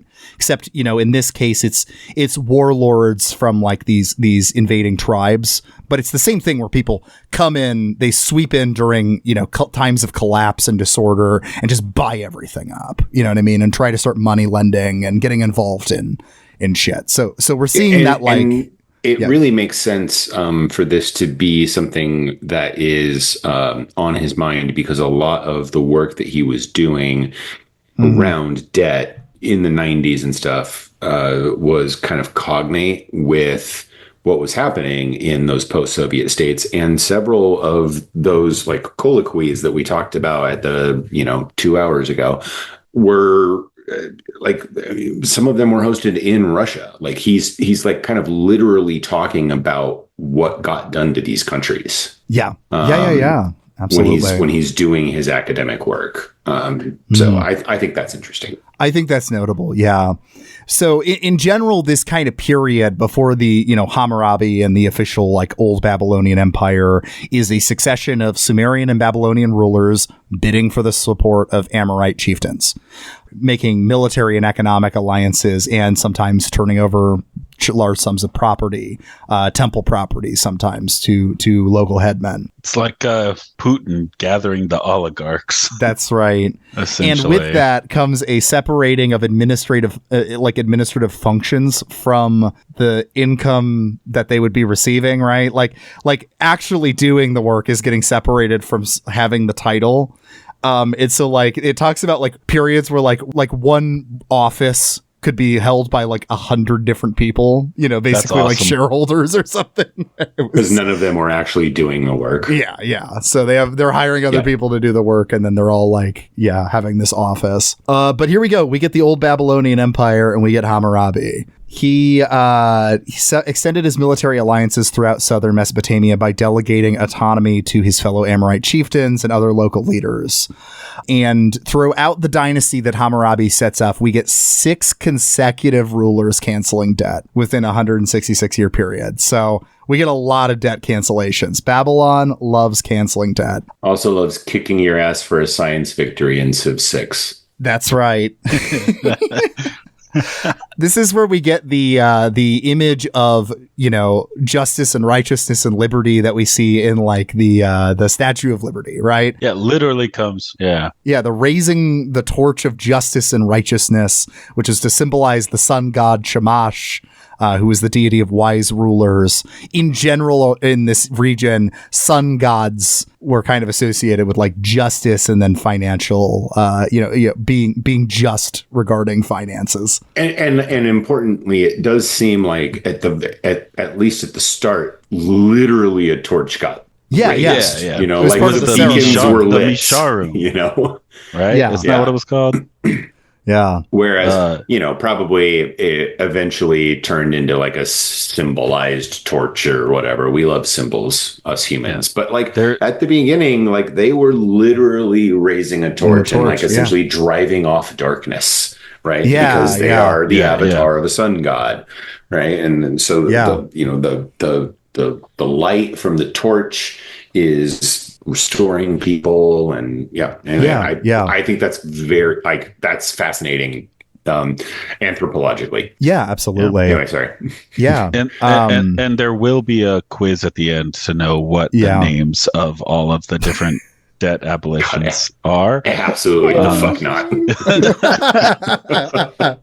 I don't remember. I think the one I don't remember is the Hittite one. There's because they weren't doing it very often, right? We'll get there. But Hammurabi, he made a code. You guys ever heard of this? You heard of this? You heard of this? Not to be an annoying I've been to Paris guy, but I have seen Hammurabi's code in person. It's very cool. That's pretty cool. It's pretty cool. I will say. That's pretty cool. I'm kind of jealous. Yeah.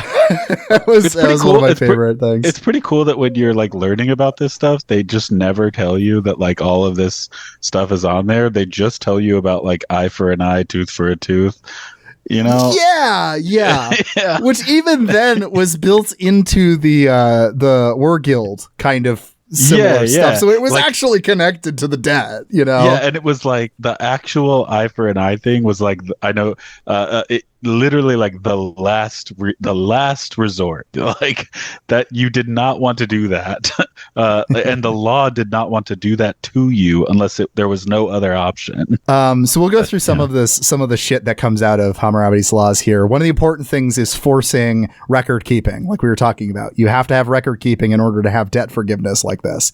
And so they set it up like it's set up in such a way that merchants could be put to death if they didn't have a contract with proper witnesses for like a transaction they were doing. Based. Like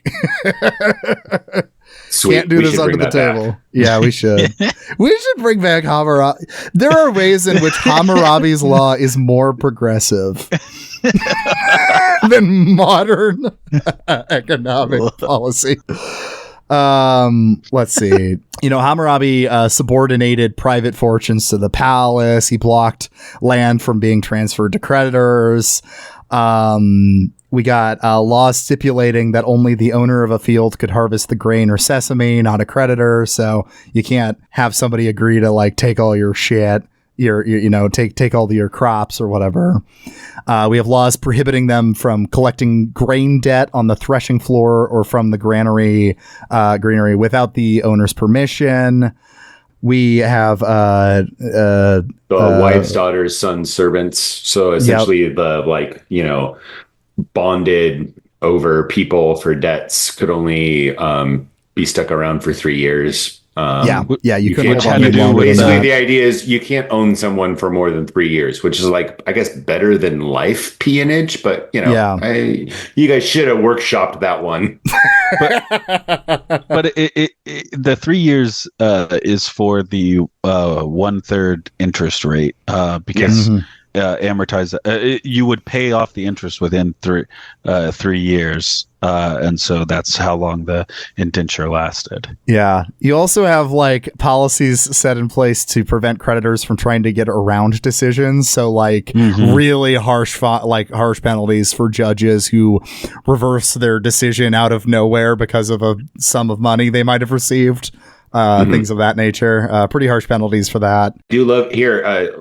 Jake already referenced it, but force majeure. Yeah, it's just built in. It's right. The acts of God. You mean like yeah. It's right because it's it's built in. Like obviously, if you had a drought, you don't need to pay your crop debt. That would be dumb because you don't have any crops to pay the debt.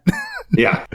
After Hammurabi, his son Samsuluna, I don't know if I pronounced that right, did another clean slate, whatever. And then he did another clean slate in his 8th year. So he did 2 during his reign. Which is great. Yeah. We have another debt forgiveness a little bit later from Amistuka. I'm not even going to say that. Another ruler does another one. Amistuka? That sounds right. That sounds right. What a name. What a name. Doing the Misha room. I do like the little chunk about this that's specifically about alewives was part of this debt forgiveness. Yeah. And I think this was really interesting too, because you had like the ale. So you had people building up these debts, from buying beer, getting beer from the alewives and building up a tab. Those debts are forgiven. But then also the alewives' obligation of royal beer to like royal beer supply is canceled as well. So everyone's off the hook here. I thought. Well, and apparently the inference that the scholarship makes is that the tabs that were owed to these ale women were like so high that they were like included in that's in a good point. Debt abolitions, that they were like substantial amounts of money that were owed to these people. Yeah, it's the kind of thing where like you wouldn't bother to forgive this much debt unless it was a lot. I definitely relatable. Well, it's very relatable. They're just like me drunkenly looking at like my tab at the end of the night going, oh God, what have I done? When did Jameson become $10? It's such a ripoff. That's the markup true, is so insane. The bars are crazy, man. Anyway, I'm skipping past this story here, but essentially the old Babylonian Empire, it got overthrown by Hittite armies in 1595 BC. Oh, Lord, they coming. And we're starting to barrel toward the Bronze Age collapse here now. Technically, still got a little bit before then, but, we're starting to destabilize the region. We're starting to enter the late Bronze Age. And during the late Bronze Age, there is basically no record of debt forgiveness. So I think there's a little bit of a suggestion being made here that Bronze Age collapse might have been, like, debt might have played a role in it. So you sort of wonder, maybe these proto states like didn't have the wherewithal to be able to forgive debt. Like maybe they were in a spot where like, no, actually you do have to pay us back because otherwise we won't exist. And then people sort of ended up being like, I guess we'll just not exist then for a little while. Yep. Yeah. So, I mean, this is a pretty rough period. It seems like. And, one thing that I do think is notable too, is the town of, Ebla was conquered by Hittites, Ebla, around 1600 BC. And they wrote a song of release. And in that, they attributed the defeat that the city had at the hands of the Hittites. They blamed that on the refusal of council elders to liberate the population. So they blame it on a lack of debt forgiveness is why this happens, which, hey, this is going to be kind of the theme of the Old Testament, of the Hebrew Bible when we get there. We only have this because the Hittites kept this poem that was written about how, we did win because their God got mad at them. Yep, that was it. It's a really strong flex to be like, yeah, man, we beat you because you suck and you wrote a whole song about it. Not even us. We even translated the song because the version we have is a bilingual edition. So they have it in Hittite and then whatever Ebla was speaking. And it reads like Old Testament prophecy. Like it's here's just a part of it. And the city of Ebla I shall destroy, like a place of no habitation I shall make it. The lower town I shall smash like a cup. The upper town I shall trample in the dump. The agora inside it like a cup I shall crush underfoot. Yep. Sounds an awful fucking lot like the prophets in the Bible, maybe. Yeah, it does. It's almost like they're working on a shared tradition. Yeah, theology might be getting cooked up here, maybe. Theology of debt. What is it here? Oh God, there's so much shit. There is some of this stuff. I gotta be honest. I gotta be honest. My eyes straight up glazed over at some of this stuff. I was like, okay. I think if I knew more about the Bronze Age and the early Iron Age or whatever, I would have an easier time reading about all these shifting dynasties and empires. But all this to say, there was a lot of shifting dynasties around the dawn of the Iron Age. You know, this is when they're fighting out the formation of these new empires after the Bronze Age collapse. You know, Babylon, Assyria. You know, we got them all fighting it out. But let's go ahead and just talk about the Bible. Why don't we go to the Bible here? Because I think that's kind of where we're getting to anyway. Yeah, man. All right, let's check out the Bible here. So yeah, this is all going to start taking place in the Iron Age here. A lot of the early Israelite kings were kind of early Iron Age monarchs. So here we go. But as we know in the biblical narrative, the period of judges gives way to the period of kings. And the Bible has a lot of anti-royalist themes in this whole interaction. Go read the book of Samuel if you want more detail on that. But suffice it to say, the Bible is like, why would you want a king? Kings suck. And then the people go, I want a king. And then they get a king. And then the kings suck, it turns out.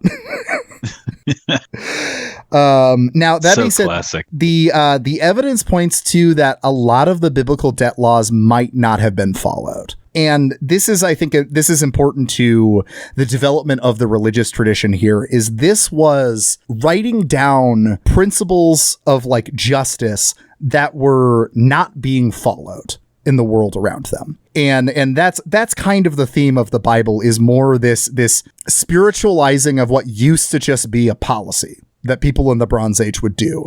Now it's like, look at the state of the fucking world. Everything seems to be ending all the time. It is because of this inability to follow, you know, justice in a sense of forgiving debts, in a sense of protecting the outcasts, etc. So what the biblical laws did that was novel was to make clean slates automatic and periodic. That's what they do. They take them out of the hands of the kings. So it's more like a constitution. You know what I mean? The law, it's like, this is how it runs. You know, the king doesn't have a say here. Of course, the king probably didn't follow this, but that was the goal. That was the function. And, you know, it's stripping this role of cleaning slates from the kings and making it a higher abstract principle of justice. So we have the rule of David. He never really does a Duror, as Duror is the Hebrew word for the thing we've been talking about, to clarify. Yeah, for a Jubilee. Jubilee. It's cognate with Andurarum, the Assyrian yes. debt abolition word. And the word Jubilee is supposed to come from Yobel, which I guess was the ram's horn that they would... which they did instead of the torch, right? Yeah, that makes sense. So, but the reign of David is interesting because the Bible talks about how just and all that he is, but then also we don't see him ever do a jubilee in the king's narrative, and instead we do see him do a lot of taxes. And then Solomon similarly undertakes a bunch of commercial ventures in trade, imposed really heavy taxes and labor services, dividing Israel into 12 fiscal provinces. Each of which was obliged to support the royal budget for 1 month of a year. No indication of forgiving debts as well.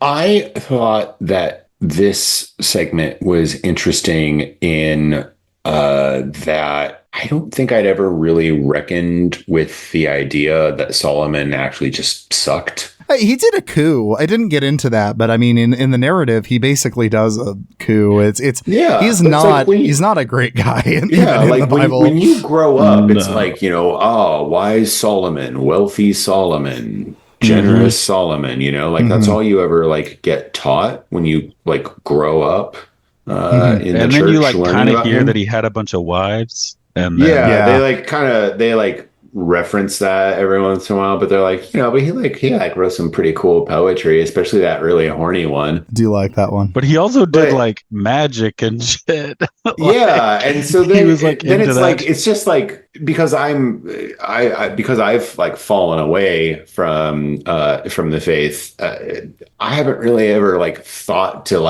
actually think about Solomon, and then reading this and going, oh wow, this dude sucked. Yeah, at least on this front. yeah. And I don't know, I as somebody who's still religious. I don't know quite how to deal with this stuff. I was aware of this stuff, because I've read King semi recently, so it's a weird book.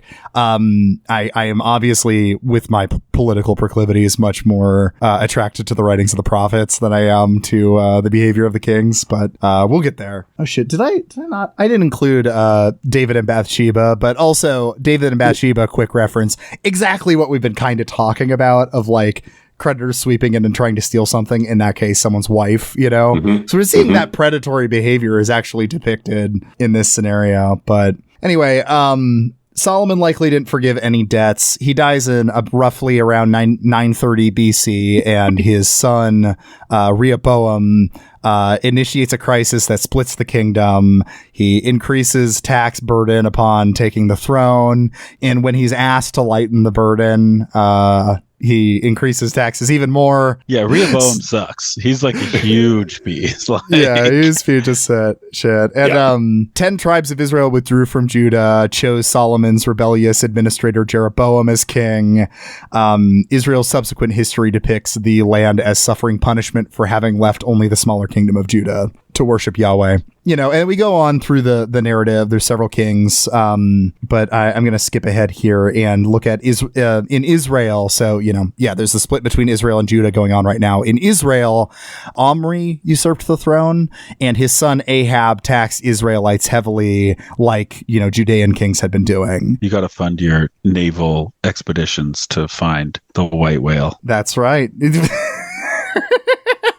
I mean, he did marry a Phoenician. They are famously seafarers. And that Phoenician woman, Jezebel, helped him introduce the cult of Baal. Baal, thank you. Baal, whatever. Point is, and this is important right around here. Baal is associated with this kind of like predatory behavior of creditors and stuff like that over time. And so like, as we go on, when there's the denunciation of like, you've taken the temples and you filled it with the worship of foreign deities or whatever, it wasn't just about that. It was about money lending getting introduced. Because, the God of Israel, he's a jealous God. He doesn't want, these deities of commerce introduced, he wants justice. But, under Ahab, the prophet Elijah led a revolt against him. And then the prophet Elisha, obtained the throne for, Jehu, who eliminated the house of Omri and the cult of Baal, along with the most offensive of fiscal practices. Elisha also famous for, sicking a bear on the children. Yeah, that part rocks. That's one of my favorite parts of the Old Testament. One of my favorite Bible stories. Just be like, "Hey, Baldy," and they're like, "Yeah, fuck you. Bear's eating you. Fuck them kids." But yeah, so the prophets, are starting to rise up here. This is where we're getting the role of the prophets, and they represent kind of a populist force in opposition to, this financialization of the creditor class. They had lost faith in the kings now. So now they are going around and declaring God's justice because kings don't seem to be doing it anymore. Important though, is that prophets generally they weren't poor. The prophets weren't poor, but they were advocates on behalf of the poor. So they were vanguardists. Class traders. Class traders, you might say. Me to it, thank you. The original MLs. That being said, the prophets wanted to restore an idealized status quo, but their preachings don't show any trace of the clean slate tradition, or even the biblical law codes, like referencing the Jubilee Year. They just have more of a straightforward denunciation of usury as a vice, as something God hates. And this is pretty central to kind of the argument that Hudson is going to make here, is that the actual Jubilee Year and the clean slate comes in later from Babylonian influences. Oh, and then we get to talk about real quick, this guy, Josiah. Big fan of him. Josiah, you look great for your age. Thank you. Born in 648 BC. So he takes power in Judah. He gets the throne. It reigns from 640 to 609 BC. And he has a bunch of advisors. He was 8? Yeah, he was 8 years old when he took the throne. And I remember when I was 8, I was like, oh God, I'm not doing nearly as much as my namesake. But No, so he's got a bunch of advisors that were I think they studied under, or at least were influenced by, the prophet Jeremiah. So that's a big part of Josiah's reforms are about this. And he happened to ascend while the Assyrian Empire was weakening. So I kind of skipped over that. But this is the Assyrian Empire, came in and conquered briefly and then slowly started to erode their power. And during that erosion is when King Josiah comes up. His priests are said to have found a secret document that's called the P document, usually by scholars. And it made economic behavior the moral test to judge good and evil among a ruler. When Josiah is 26 years old, he becomes angry that these laws are not being followed. And so, counseled by these reformers and these advisors, he makes these things official policy. He makes restrictions against usury official policy in Judah. And a lot of this is the Deuteronomic code. So this is the book of Deuteronomy here. So it has protections like protecting the debtor by prohibiting the basic means of self-support from being pledged to creditors. We have a law upholding one kind of debt only, which is the wages that landowners owe to their help. That's one of the only debts that's permitted here, which I like that, is you have to pay your workers a fair wage. All of these reforms kind of plunge Judah into a class war, which is waged on the field of religious doctrine. So this is kind of Hudson's argument, is that what we are seeing in these theological battles in the Bible are actually kind of a class war. And that's where there's this, going after the worshippers of Baal. And, Jeremiah famously calls, money lenders in the temple, saying they've turned the temple into a den of thieves, which Jesus will eventually use that phrase later. Thank you. I was just about to say it, Jesus is literally doing a Jeremiah. Yeah. Yeah. This is the kind of thing where you wonder, when we talk about the prophets not really advocating for debt forgiveness, but just saying, hey, debt usury is bad.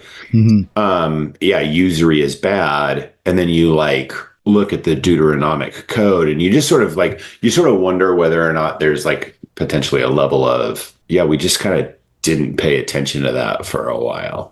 Yeah, and then it's become a serious problem, and we've allowed this sin it's a problem, to take over. And there are these literate people who are we have what are supposed to be rules for this. So shout out to Josiah for trying to actually enforce those rules for the first time. There's some complicated stuff that, again, this book is about the debt. So once I start getting into this king argued with this king and they got into a war, I'm going to kind of gloss over a lot of that stuff. If you want that stuff, you can read the book. But ultimately, Babylon eventually conquers Judah, conquers Israel, conquers Judah. And this is the exile, a bunch of wealthy Judeans are sent out of their homeland.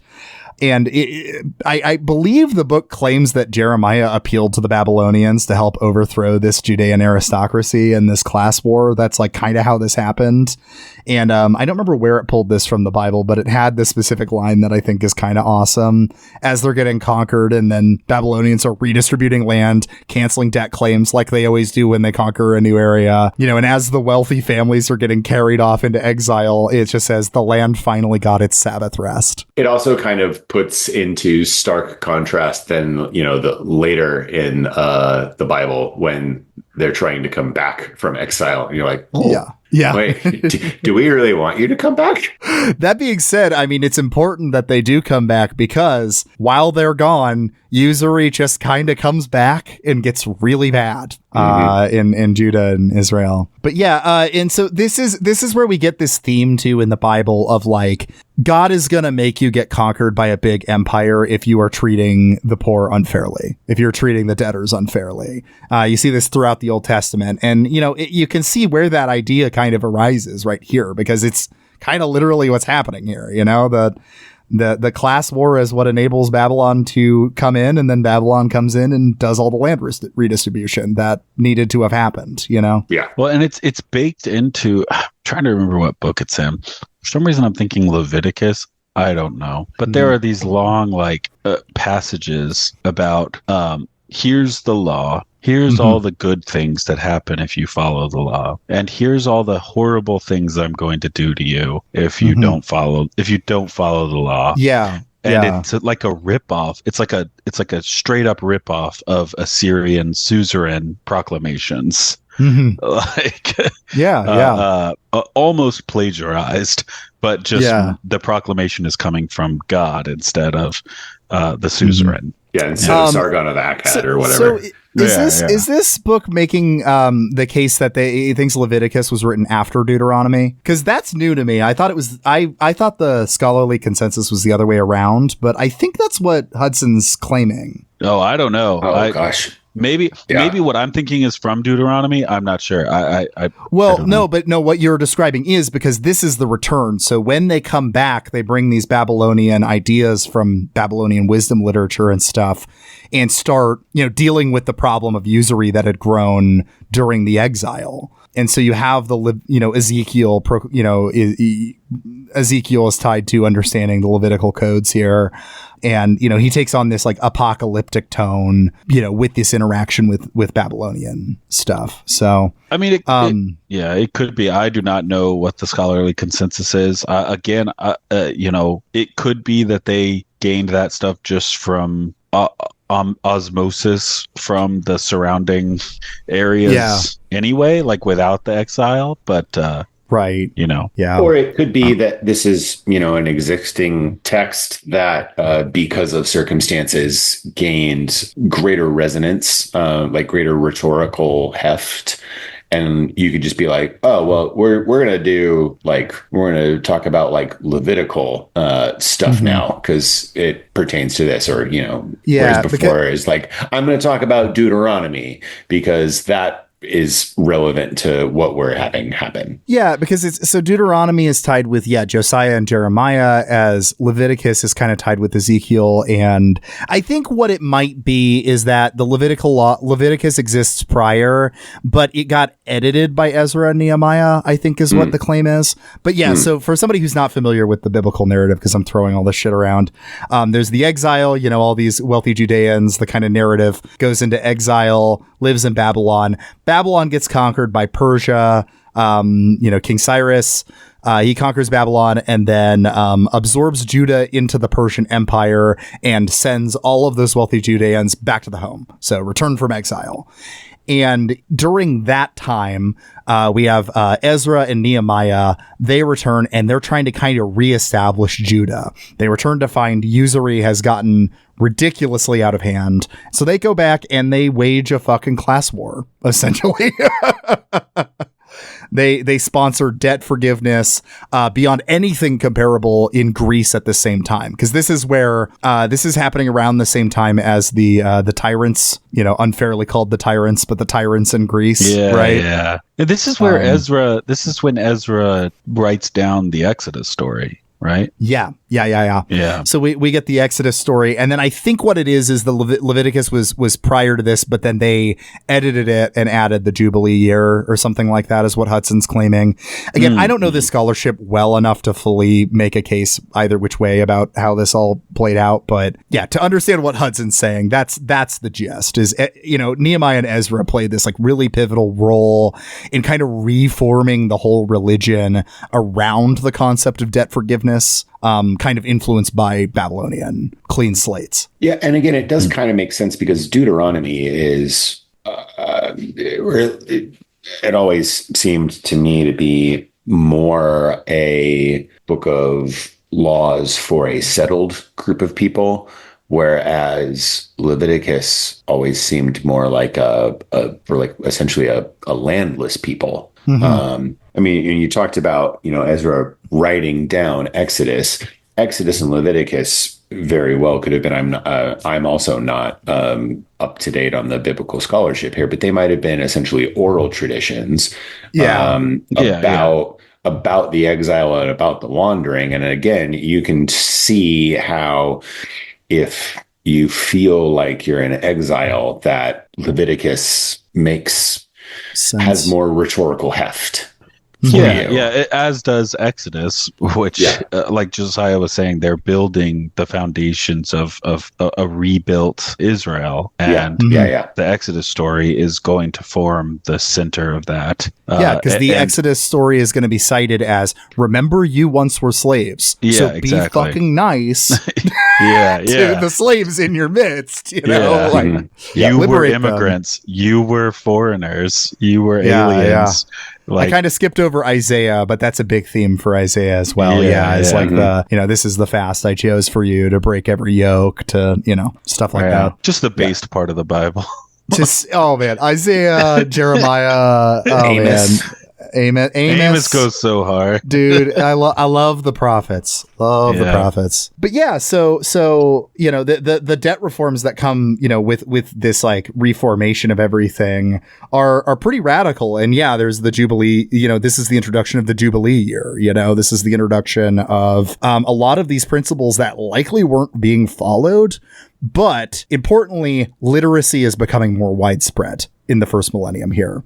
So because of that, the kings might not be doing it, but you now have a book that a good chunk of maybe the more wealthy elites or whatever, but people can read this now. And, they're able to be like, oh, the kings aren't living up to what justice is. I can read what justice is, I think there was something about how Leviticus had to be read out loud every 7 years. So then people who can't read are also being aware of the law. The law is becoming like the role of the monarch is becoming subservient to the law, the moral law, even if it doesn't play out in practice. That's how it is in people's minds. And so that's going to be important, as things don't seem to be getting better because people do not seem to be following the law. Right. Yeah. And this is also something that people don't necessarily grok all the time when it comes to the liturgical calendar. But the idea is that if you go to church for a year, you'll basically get the Bible read to you. Yeah. If you're absolutely. If you're there for all 52 weeks, they're basically going to go through the whole thing. Mm-hmm. And that's important. It's important for you to be able to hear it, particularly like part of the reason that the liturgical calendar works the way it does, and that the passages are selected the way they are, is because that was designed when a lot of people couldn't read, and the only way they could hear the Bible was to have it recited to them. Yeah, I think that's all pretty important. So so these ideas are now becoming central to people's worldview at this time. And so, we get to the end of the Hebrew Bible that's compiled, and it ends with a call to return to the law. Micah's calling for that. The minor prophets at the end of the Bible are all calling for, please, we got to get back to the law. And of course, we know that didn't really happen. I think I skimmed over. There was, I believe, under Ezra and Nehemiah, there was definitely debt forgiveness. They pushed for that. I know that because it was saying that the Persian elites had a pretty strong concept of not wanting debt around also. So they went along with that. They were like, yeah, whatever. You guys can forgive debts. That's fine. It's also like we forget how small this community is. That's true. It's true. It's like the Israelite community, the Judah and the kingdoms of Judah and Israel are so small. yeah. Persia is not thinking that hard about this. Sure, they're probably just like whatever. Yeah. It's not that big of a hit on our account. But from here we enter into the Hellenistic period. Alexander the Great conquers Judah and the rest of the Levant in 332 BC. We have the Ptolemaic dynasty in Egypt. During this time, we see that wealthy Judeans begin to profiteer from Ptolemaic trade monopolies in wine, oil, and other exports, mainly on large estates as well as from tax collecting contracts. So you're starting to have a wealthy Judean class that's in conflict with the lower classes of Judah. And in the region there. We also have the rise of the Hasmonean rulers. This is Maccabees stuff that I don't know super well, but this is Hanukkah shit. Attempt to break away from the at that time now Roman Empire, right? But all this to say, in this period, the Hellenistic thought, Greek and Roman thought are all really influencing Judaism. At this point we have a more and more Hellenized Judaism. emerging. The Jewish Bible gets translated into Greek around 200 BC, so this comes with, different ways of looking at things. And we have Jewish religion breaking into some of the formulations you're more familiar with if you read the Gospels, around that time. So we have, the well-to-do Sadducees who are, working more with the government. They're making a lot of money with these contracts and whatever. And then in contrast, you have the populist Pharisees, who are sticking up more for the debtor class. And then you have the austere group, which are the Essenes, who are, potentially kind of influenced by Zoroastrian proselytizing. So, you're starting to see the factions that you see playing out in the Gospels. Yeah, and like the Essenes, they're like, these are the people that we get the Dead Sea Scrolls from, I believe, right? Yeah, the Essenes, Yeah. And also it's just interesting because again, if you grow up raised Christian, particularly in the 90s, the Pharisees are like the worst people in the world. And they're like the villains. Yeah. Right. They're like the bad guys of the New Testament. And then it's like, oh no, these were actually like the ones who hated the Romans. Jesus was basically a Pharisee. Like that was a thing that really, I had to have somebody solidify when I was in college in my head finally. It was like, Jesus was arguing with the Pharisees most because they were the most similar. There was nothing to argue about with the Sadducees. Yeah. Like we hardly speak the same theological language. We might as well be worshiping a different God. I've got nothing to say to you. Yeah. I don't think. I think the whole resurrection of the dead thing didn't really go over well with the Sadducees. Right. Yeah. As the Pharisees were really into the concept of the resurrection of the dead coming, which is going to be really central to Christian theology. So, a lot more similarities than differences here. Also, I really like how Hudson frames Rome as like this giant creditor oligarchy. You know what I mean? Like, Rome taking over Greece was the result of creditor oligarchies, like being backed by Roman forces. I really like this framing of the Roman Empire. That really as being, is like, I think it's a great way to frame the early empire, like the late Republic and the early empire is. These oligarchs in Rome in the late Republic and early Empire, they needed more money in order to kind of maintain. They needed to have more debtors in order to maintain their lifestyle. That's why they kept taking more and more land, et cetera, et cetera. They had a luxury-based lifestyle, but then also really important is their military was based on mercenaries, not on corvée labor. Because they couldn't do that anymore because everyone was basically bonded into debt to them. Yeah, so the best option was instead of being like, okay, because we let you farm on this land, you come and join our militia, come and join our army. Instead of that, now we have this, group of people that you pay off. And then because of that, we need a constant influx of money in order to maintain that military. So we need more debtors. We need more money coming from them. Which of course he then goes on to attribute the accretion of land and power to these large landholders away from the smallholders to the eventual downfall of the empire. That's right. So in this context of Rome ruling everything, adherence to the traditional Jewish law is basically fucking impossible. There is no way to do a jubilee. There is no, precedent. Like there's no way to protect debtors. Yeah, because if you're like a Jewish person, like a governor in the Roman province of Judea, and you try to like do a jubilee, everybody back in Rome's going to be like, fuck you, pay me. Yeah, you can't do that. And I think this is something to emphasize to make the teaching of Rabbi Hillel that we were talking about make a little more sense. I don't think it's good still, but you understand why he's doing this, because he's like, people are physically unable to live up to the law because of the new social order. So we got to find a way to make an exception here. And so an exception he makes. Yeah, you can waive your right to the Jubilee Year in a debt contract. And this is the teaching to which a lot of Jesus's teachings are railing against. I would have loved because in the Gospels, Jesus is like, will say like, the people in the temple, or, the teachers or whatever, like he'll like, that's how it's phrased usually in the Gospels. But it would have really been fun if like somewhere in there, it was just like, hey, this specific guy that I'm mad at. Yeah. I wish it would name him. Yeah. It might not have been Hillel. I can't remember. When Hillel lived. He might have. I think he died before Jesus. Yeah, I believe so.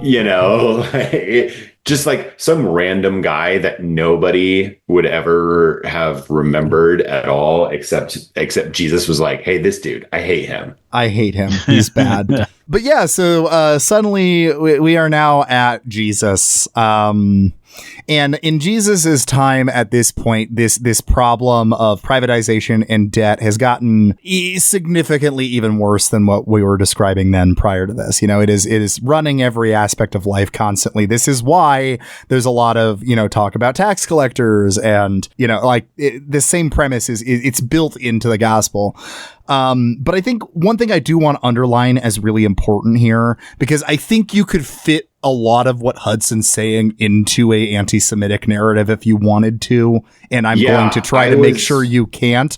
I was a little bit worried about this sometimes while I was reading the book, and I'm like, man, this is just kind of really making it seem like Jewish people suck. But I don't think that's what he means. But you could definitely read it that way if you wanted to. It's really important to say there is within Jews at this time 2 classes. And the reason that he is talking about the corruption of the Pharisees is because he's particularly offended by the fact that even the Pharisees are now doing money lending. So it's not that Jews were unique in this. It's that all of society, even the reformers, are now engaging in money lending. So I think that's important. It's not that Jews were doing money lending, specifically. It's that, wow, even these people who in theory should oppose it are now engaging in it. Engaging in this Roman practice, emphasizing that.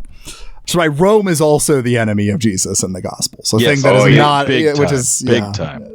Often not emphasized enough, I think. But yeah, I think we're all familiar with a lot of the teachings of Jesus here, but, now with all this historical context, you can kind of recontextualize them, right? Like, for instance, chasing out all the moneylenders from the temple, right? We've made my father's house into a den of thieves. Here we go. It's an inheriting this same tradition here. It's echoing old prophetic teachings. I mean, even the good news to the poor is a direct crib, essentially, of the debt forgiveness proclamations that the old Mesopotamian rulers would do. You have the Lord's Prayer, of course. Originally says, "Forgive us our debts as we forgive our debtors." It is deeply trespasses. Thank you.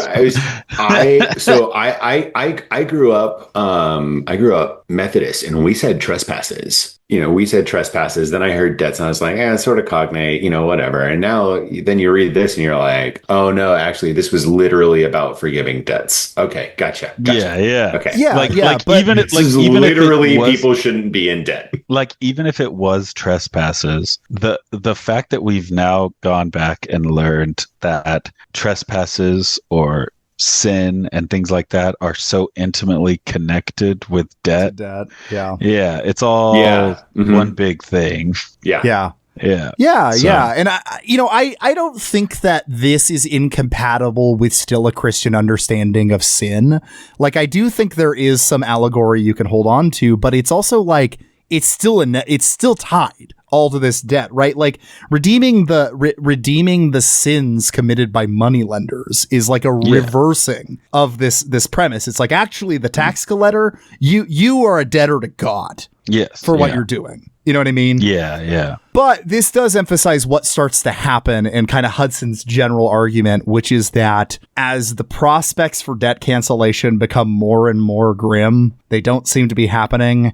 These teachings become increasingly spiritualized, increasingly about, the abstract notion of sin or whatever, because that we're not going to be able to do this in this lifetime. And so then we're projecting a lot of this desire for the clean slate onto the end times.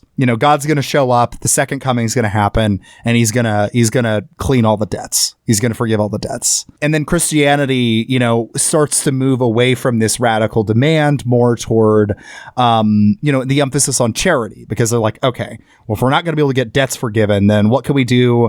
Well, we can force a bunch of wealthy people to share their money, at least, or shame them into it, or have God strike them down. Right. That is one of the coolest parts of the New Testament of Acts. Yeah. Well, and the church described in Acts, I don't think it's any less radical, but it's a radical thing that is being done in a situation where it's hopeless, where the ability to actually reform this government or do anything to fix, the economic circumstances is hopeless. So, well, at least we'll share all things together. We will create kind of a small scale, you might say primitive communism, if you want to be Marxist about it, kind of create these communes, at least. It was. Oh, it was definitely primitive communism for sure. And by the time Christianity ends up dominating Rome in the 3rd and 4th centuries, money had completely dried up, except for at the top of the social pyramid because of all this usury. And so, they tried to deal with that. Christianity taking over Rome tries to deal with this by banning usury among clergy. And we see the slow transition into feudalism as an attempt to deal with slavery and kind of try to reformulate it in a way that's more beneficial to, so there are attempts at reforms that come out of the Christianization of Rome, but it's no Jubilee year. It's no Jubilee year. Hudson goes on to claim that the fall of Rome happened pretty much entirely because of this, Yeah. Once the money dried up, once nobody, the lower classes resort to barter economy now because they don't have any currency. The upper classes are spending all of this money they've accumulated on luxuries until they run out. They can't pay the mercenaries anymore. The barbarians at the gate. End scene. Yeah. And as we know, barter economies only happen after a full state-based economy has failed. Yes, that's the only time when he pulls from Graeber pretty explicitly in that claim is because that's one of Graeber's big things, of course, as at the beginning of Debt is him being barter economies don't exist. They've never existed historically, really. When they do, it's always in a period of crisis. This is made up by economists. Yeah, and for some reason we just believe this. you wouldn't resort to it if you had another option. Yeah, because it's dumb. The double coincidence of wants is such a dumb idea that people just wouldn't let that happen. Yeah. But yes, so that's kind of the story the book tells. There was a very long chapter on the Byzantine Empire toward the end that kind of continues to follow, East Rome, and part of the reason it is able to last longer than Western Rome is because it does jubilees, And if you want to read more about that, you can read the book, because the note I left when I got to the Byzantine Empire is, look, there's a lot more fighting between creditors and debtors throughout this period, but it is 2:11 a.m. and I don't want to write anymore. And I wrote then, the point is, this notion, couched in Christian concepts, would get resurrected periodically and was part of the battle for the crown to fight off creditors. But eventually, they lost out during the Crusades. That is the abbreviated version of this very long chapter that you can seek out if you want to read for yourself. But you can also see, part of the reason that the Byzantine Empire kind of, I think, ultimately failed with this is that the church and the state were so closely intertwined. And so you can't have, it's similar to the stuff that we were seeing happening, during the First Kingdom period in the Kingdom of Israel and then in Judea, of you can't really have a prophetic word when you are the power, you know? Right. And so the king needs his money from you.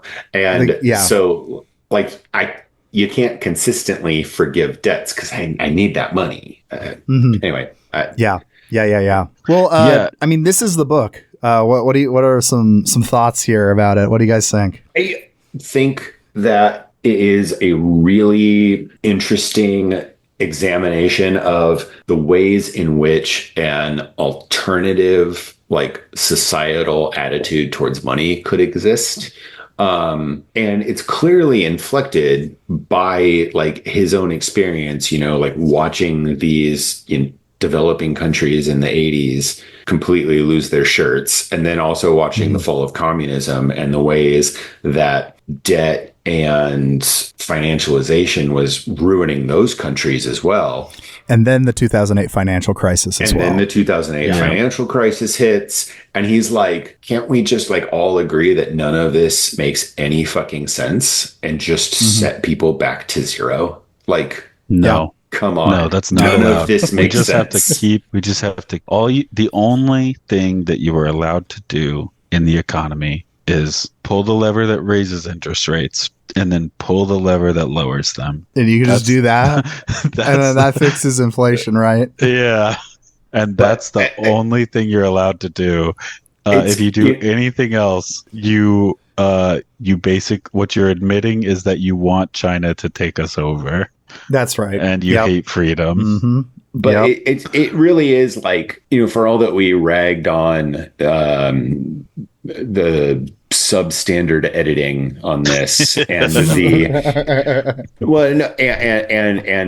the like kind of difficult to parse academies that's going on here, it really is like in its own way a prophetic work of this is bullshit. We have to stop doing this. Absolutely. I really enjoyed it. I mean, and also, I mean, like, even just in the things that you learn from reading this, like, all the little facts and all of the context that it puts in. I know we talked about we talked a lot about like the stories that you get told growing up in Christianity, but to have something explain that like Jesus wasn't just like talking out of his ass when he started to say this stuff, like that there was this long tradition of doing this, a long tradition going back millennia. Mm-hmm. He's pulling from deep magic here. Yeah, exactly. I really, really, really want a genuine like theologian to do some work with this scholarship and cook up something. Because that's the thing is Hudson's able to throw around some lines and stuff like that if you don't have these theological commitments, you can just say like, oh yeah, Jesus is pulling Babylonian ideas. But like I want somebody to actually like really do some liberation theology stuff here and be like, how does this all work with Christology? How does this all work with like what the crucifixion means with what I think there's some really interesting shit that someone way smarter than me and with more academic training could do with this stuff. So this is a call out to any of the theology nerds listening to this. It might be something to like try to build on. Yeah. What does this mean for theology if we take seriously this notion of forgiveness being directly related to economic liberation? Yes. What does that mean? I really want someone smarter than me and who has more faith than me to get into that question. Forgiveness isn't just saying okay when someone says they're sorry. It literally means no more debt. Yes. Yeah. I guess the other thing is like, are we in the circumstance now that the Roman occupied Jewish people were 100% Jewish people were in, where they could not avoid the obligations pressed upon them by virtue of living under Rome. Yeah, I mean, this kind of is the Alasdair MacIntyre thing. You know, we're awaiting for a very different Saint Benedict. You know, I thought that was Rod Dreher's whole thing. No. Have you ever heard MacIntyre respond to that? He's like, so awesome. He's like, I don't think you actually read my fucking book after stealing the Benedict. He's just.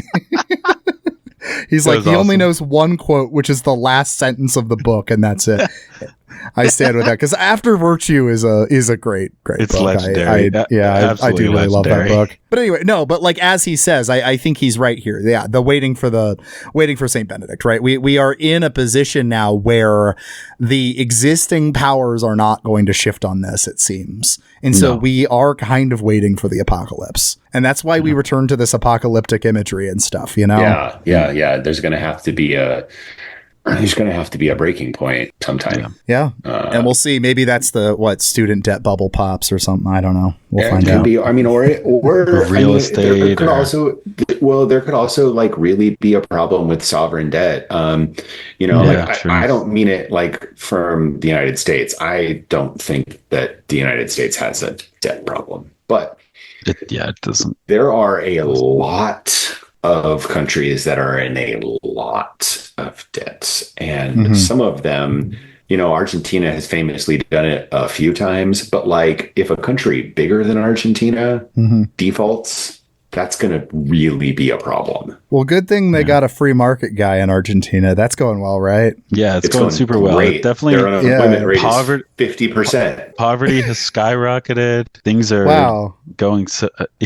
I'm shocked personally. Yeah. I don't mean to joke at the I don't mean to joke at the expense of the Argentinian people who are being crushed, but no, not them, but fuck their president. Yeah.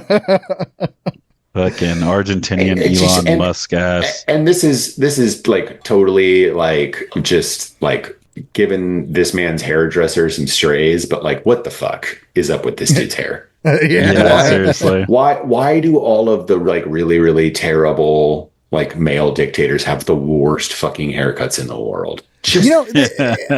This is the tragedy, history repeating itself, first as tragedy, then as farce. Is like, at least the Roman creditor oligarchy carried itself with some dignity, but now we've got ANCAP man. Yeah, you know what I mean? Like it's a fucking joke. Our creditor oligarchy sucks. In feudalism, the lords had like at least they had like a veneer of aristocratic noblesse oblige or something, like. And now this guy just has like a full length anime waifu pillow. I know. Now we have a creditor oligarchy of the most annoying online guys. So can I be real? Can I be real? I was reading this book and I was like, why does monarchy not sound that bad? There's a lot of reasons. No, I know. I'm kidding. I'm of course kidding. Industrial sized oof. I'm of course kidding, but like I was reading it and I was just like, damn, some of this sounds pretty good. Well, it's having a strong state like that can actually do shit. There's something that in the era of austerity and neoliberal privatization, there's something that makes me envious of like just having a strong state that can come in and go like, you know what, no more debt. Yep. Yeah, that's really nice. It's cool. But yeah, I would hope that if we pulled that off now, it would be via a more maybe democratic, slightly more democratic formation. But that's the book. And next up, Chris Barker, you're picking out a book. What's the book? It's The Invention of Decolonization. Ooh. The Algerian War and the Remaking of France. Oh, fuck yeah. You know what I love to do is I just love to make myself extremely sad. Oh, yeah. This is going to be a huge bummer. Yeah. And after that, we'll read The Wretched of the Earth. Yeah. Oh, man. You read this and be like, doesn't this make you want to bomb something? Come on. Satire. Listen, satire. Satire. Joke. The other one that I was thinking about, oh God. Now I don't have it in front of me and I'm literally a goldfish. Yes. Fire and Blood, the European Civil War, 1914 to 1945. That was the other one I was thinking about. Oh, that would have been. Have that one. Yeah, keep that one in mind in the future. That sounds really good. That one's part of like an emerging set of scholarship that is reframing the two world wars as essentially one long civil war that never actually ended. I'm super interested. We'll have to keep that one in the back pocket. Anyway, we got that one. One that I have read, but I think you guys should read, and I've referenced on the Discord, is Say Nothing, and that's about troubles. That one's in the bag for me at some point here as well. But I saw this one and I was like, you know what? I don't know enough about Algeria. I'm going to go get sad for a month. I wrote a paper about it in college, so I remember some things. Nice. But it was more about Muslim theology. It was for an Islam class, but it was related to the. Yeah, it was fun. I'm interested to see where this one goes, and we'll see from there. That'll be cool. I am super excited. Well, definitely excited. Do we have don't we have to say like fuck X? Yeah. What do we do with this one? I don't know. You know what? Fuck Sargon. Fuck Sargon of Akkad. There we go. Good. I like that. All right. Thank you everybody for listening. And now 3, 2, 1. Fuck Sargon of Akkad. Hey, thank you so much for listening to today's episode. If you like what you heard, make sure to leave a review on Apple Podcasts. It helps out with the algorithm. And if you're new to the show, check out the back catalog. There is tons of episodes on all sorts of interesting subjects. From here, the show is pivoting into spooky season, into horror month. We will be talking about all sorts of horror media next month. I'm really excited, and Jackal will be joining as co-host. If you're a listener to the show, you're probably familiar with Jackal. If you really liked the show, by the way, you can support the show on Patreon. And hey, one of the benefits you get from supporting this show on Patreon is that you get your name read out at the end of every episode. So without further ado, this episode is brought to you by our lovely patrons who include I Drink Corn Syrup, Yum. I am once again Leo Zachary Dickinson, Philip Cozy, 2007, Christian Rock, Aaron Thompson, Attention Francis, Derek Hale, Gavin Aronson, Joseph Gross, Kyle Gannis, Metric Conversion, Moss, Nathan Thiessen, Race Car, Regular Sized Horse, parentheses, Small, Robert Heilman, Steven aka Spike Stonehand, The Worst of All Possible Worlds, Vicky Sutton, Hello Mom, and of course, Chris Barker. Hey Chris. And now here's some fucking random song I'm gonna put on.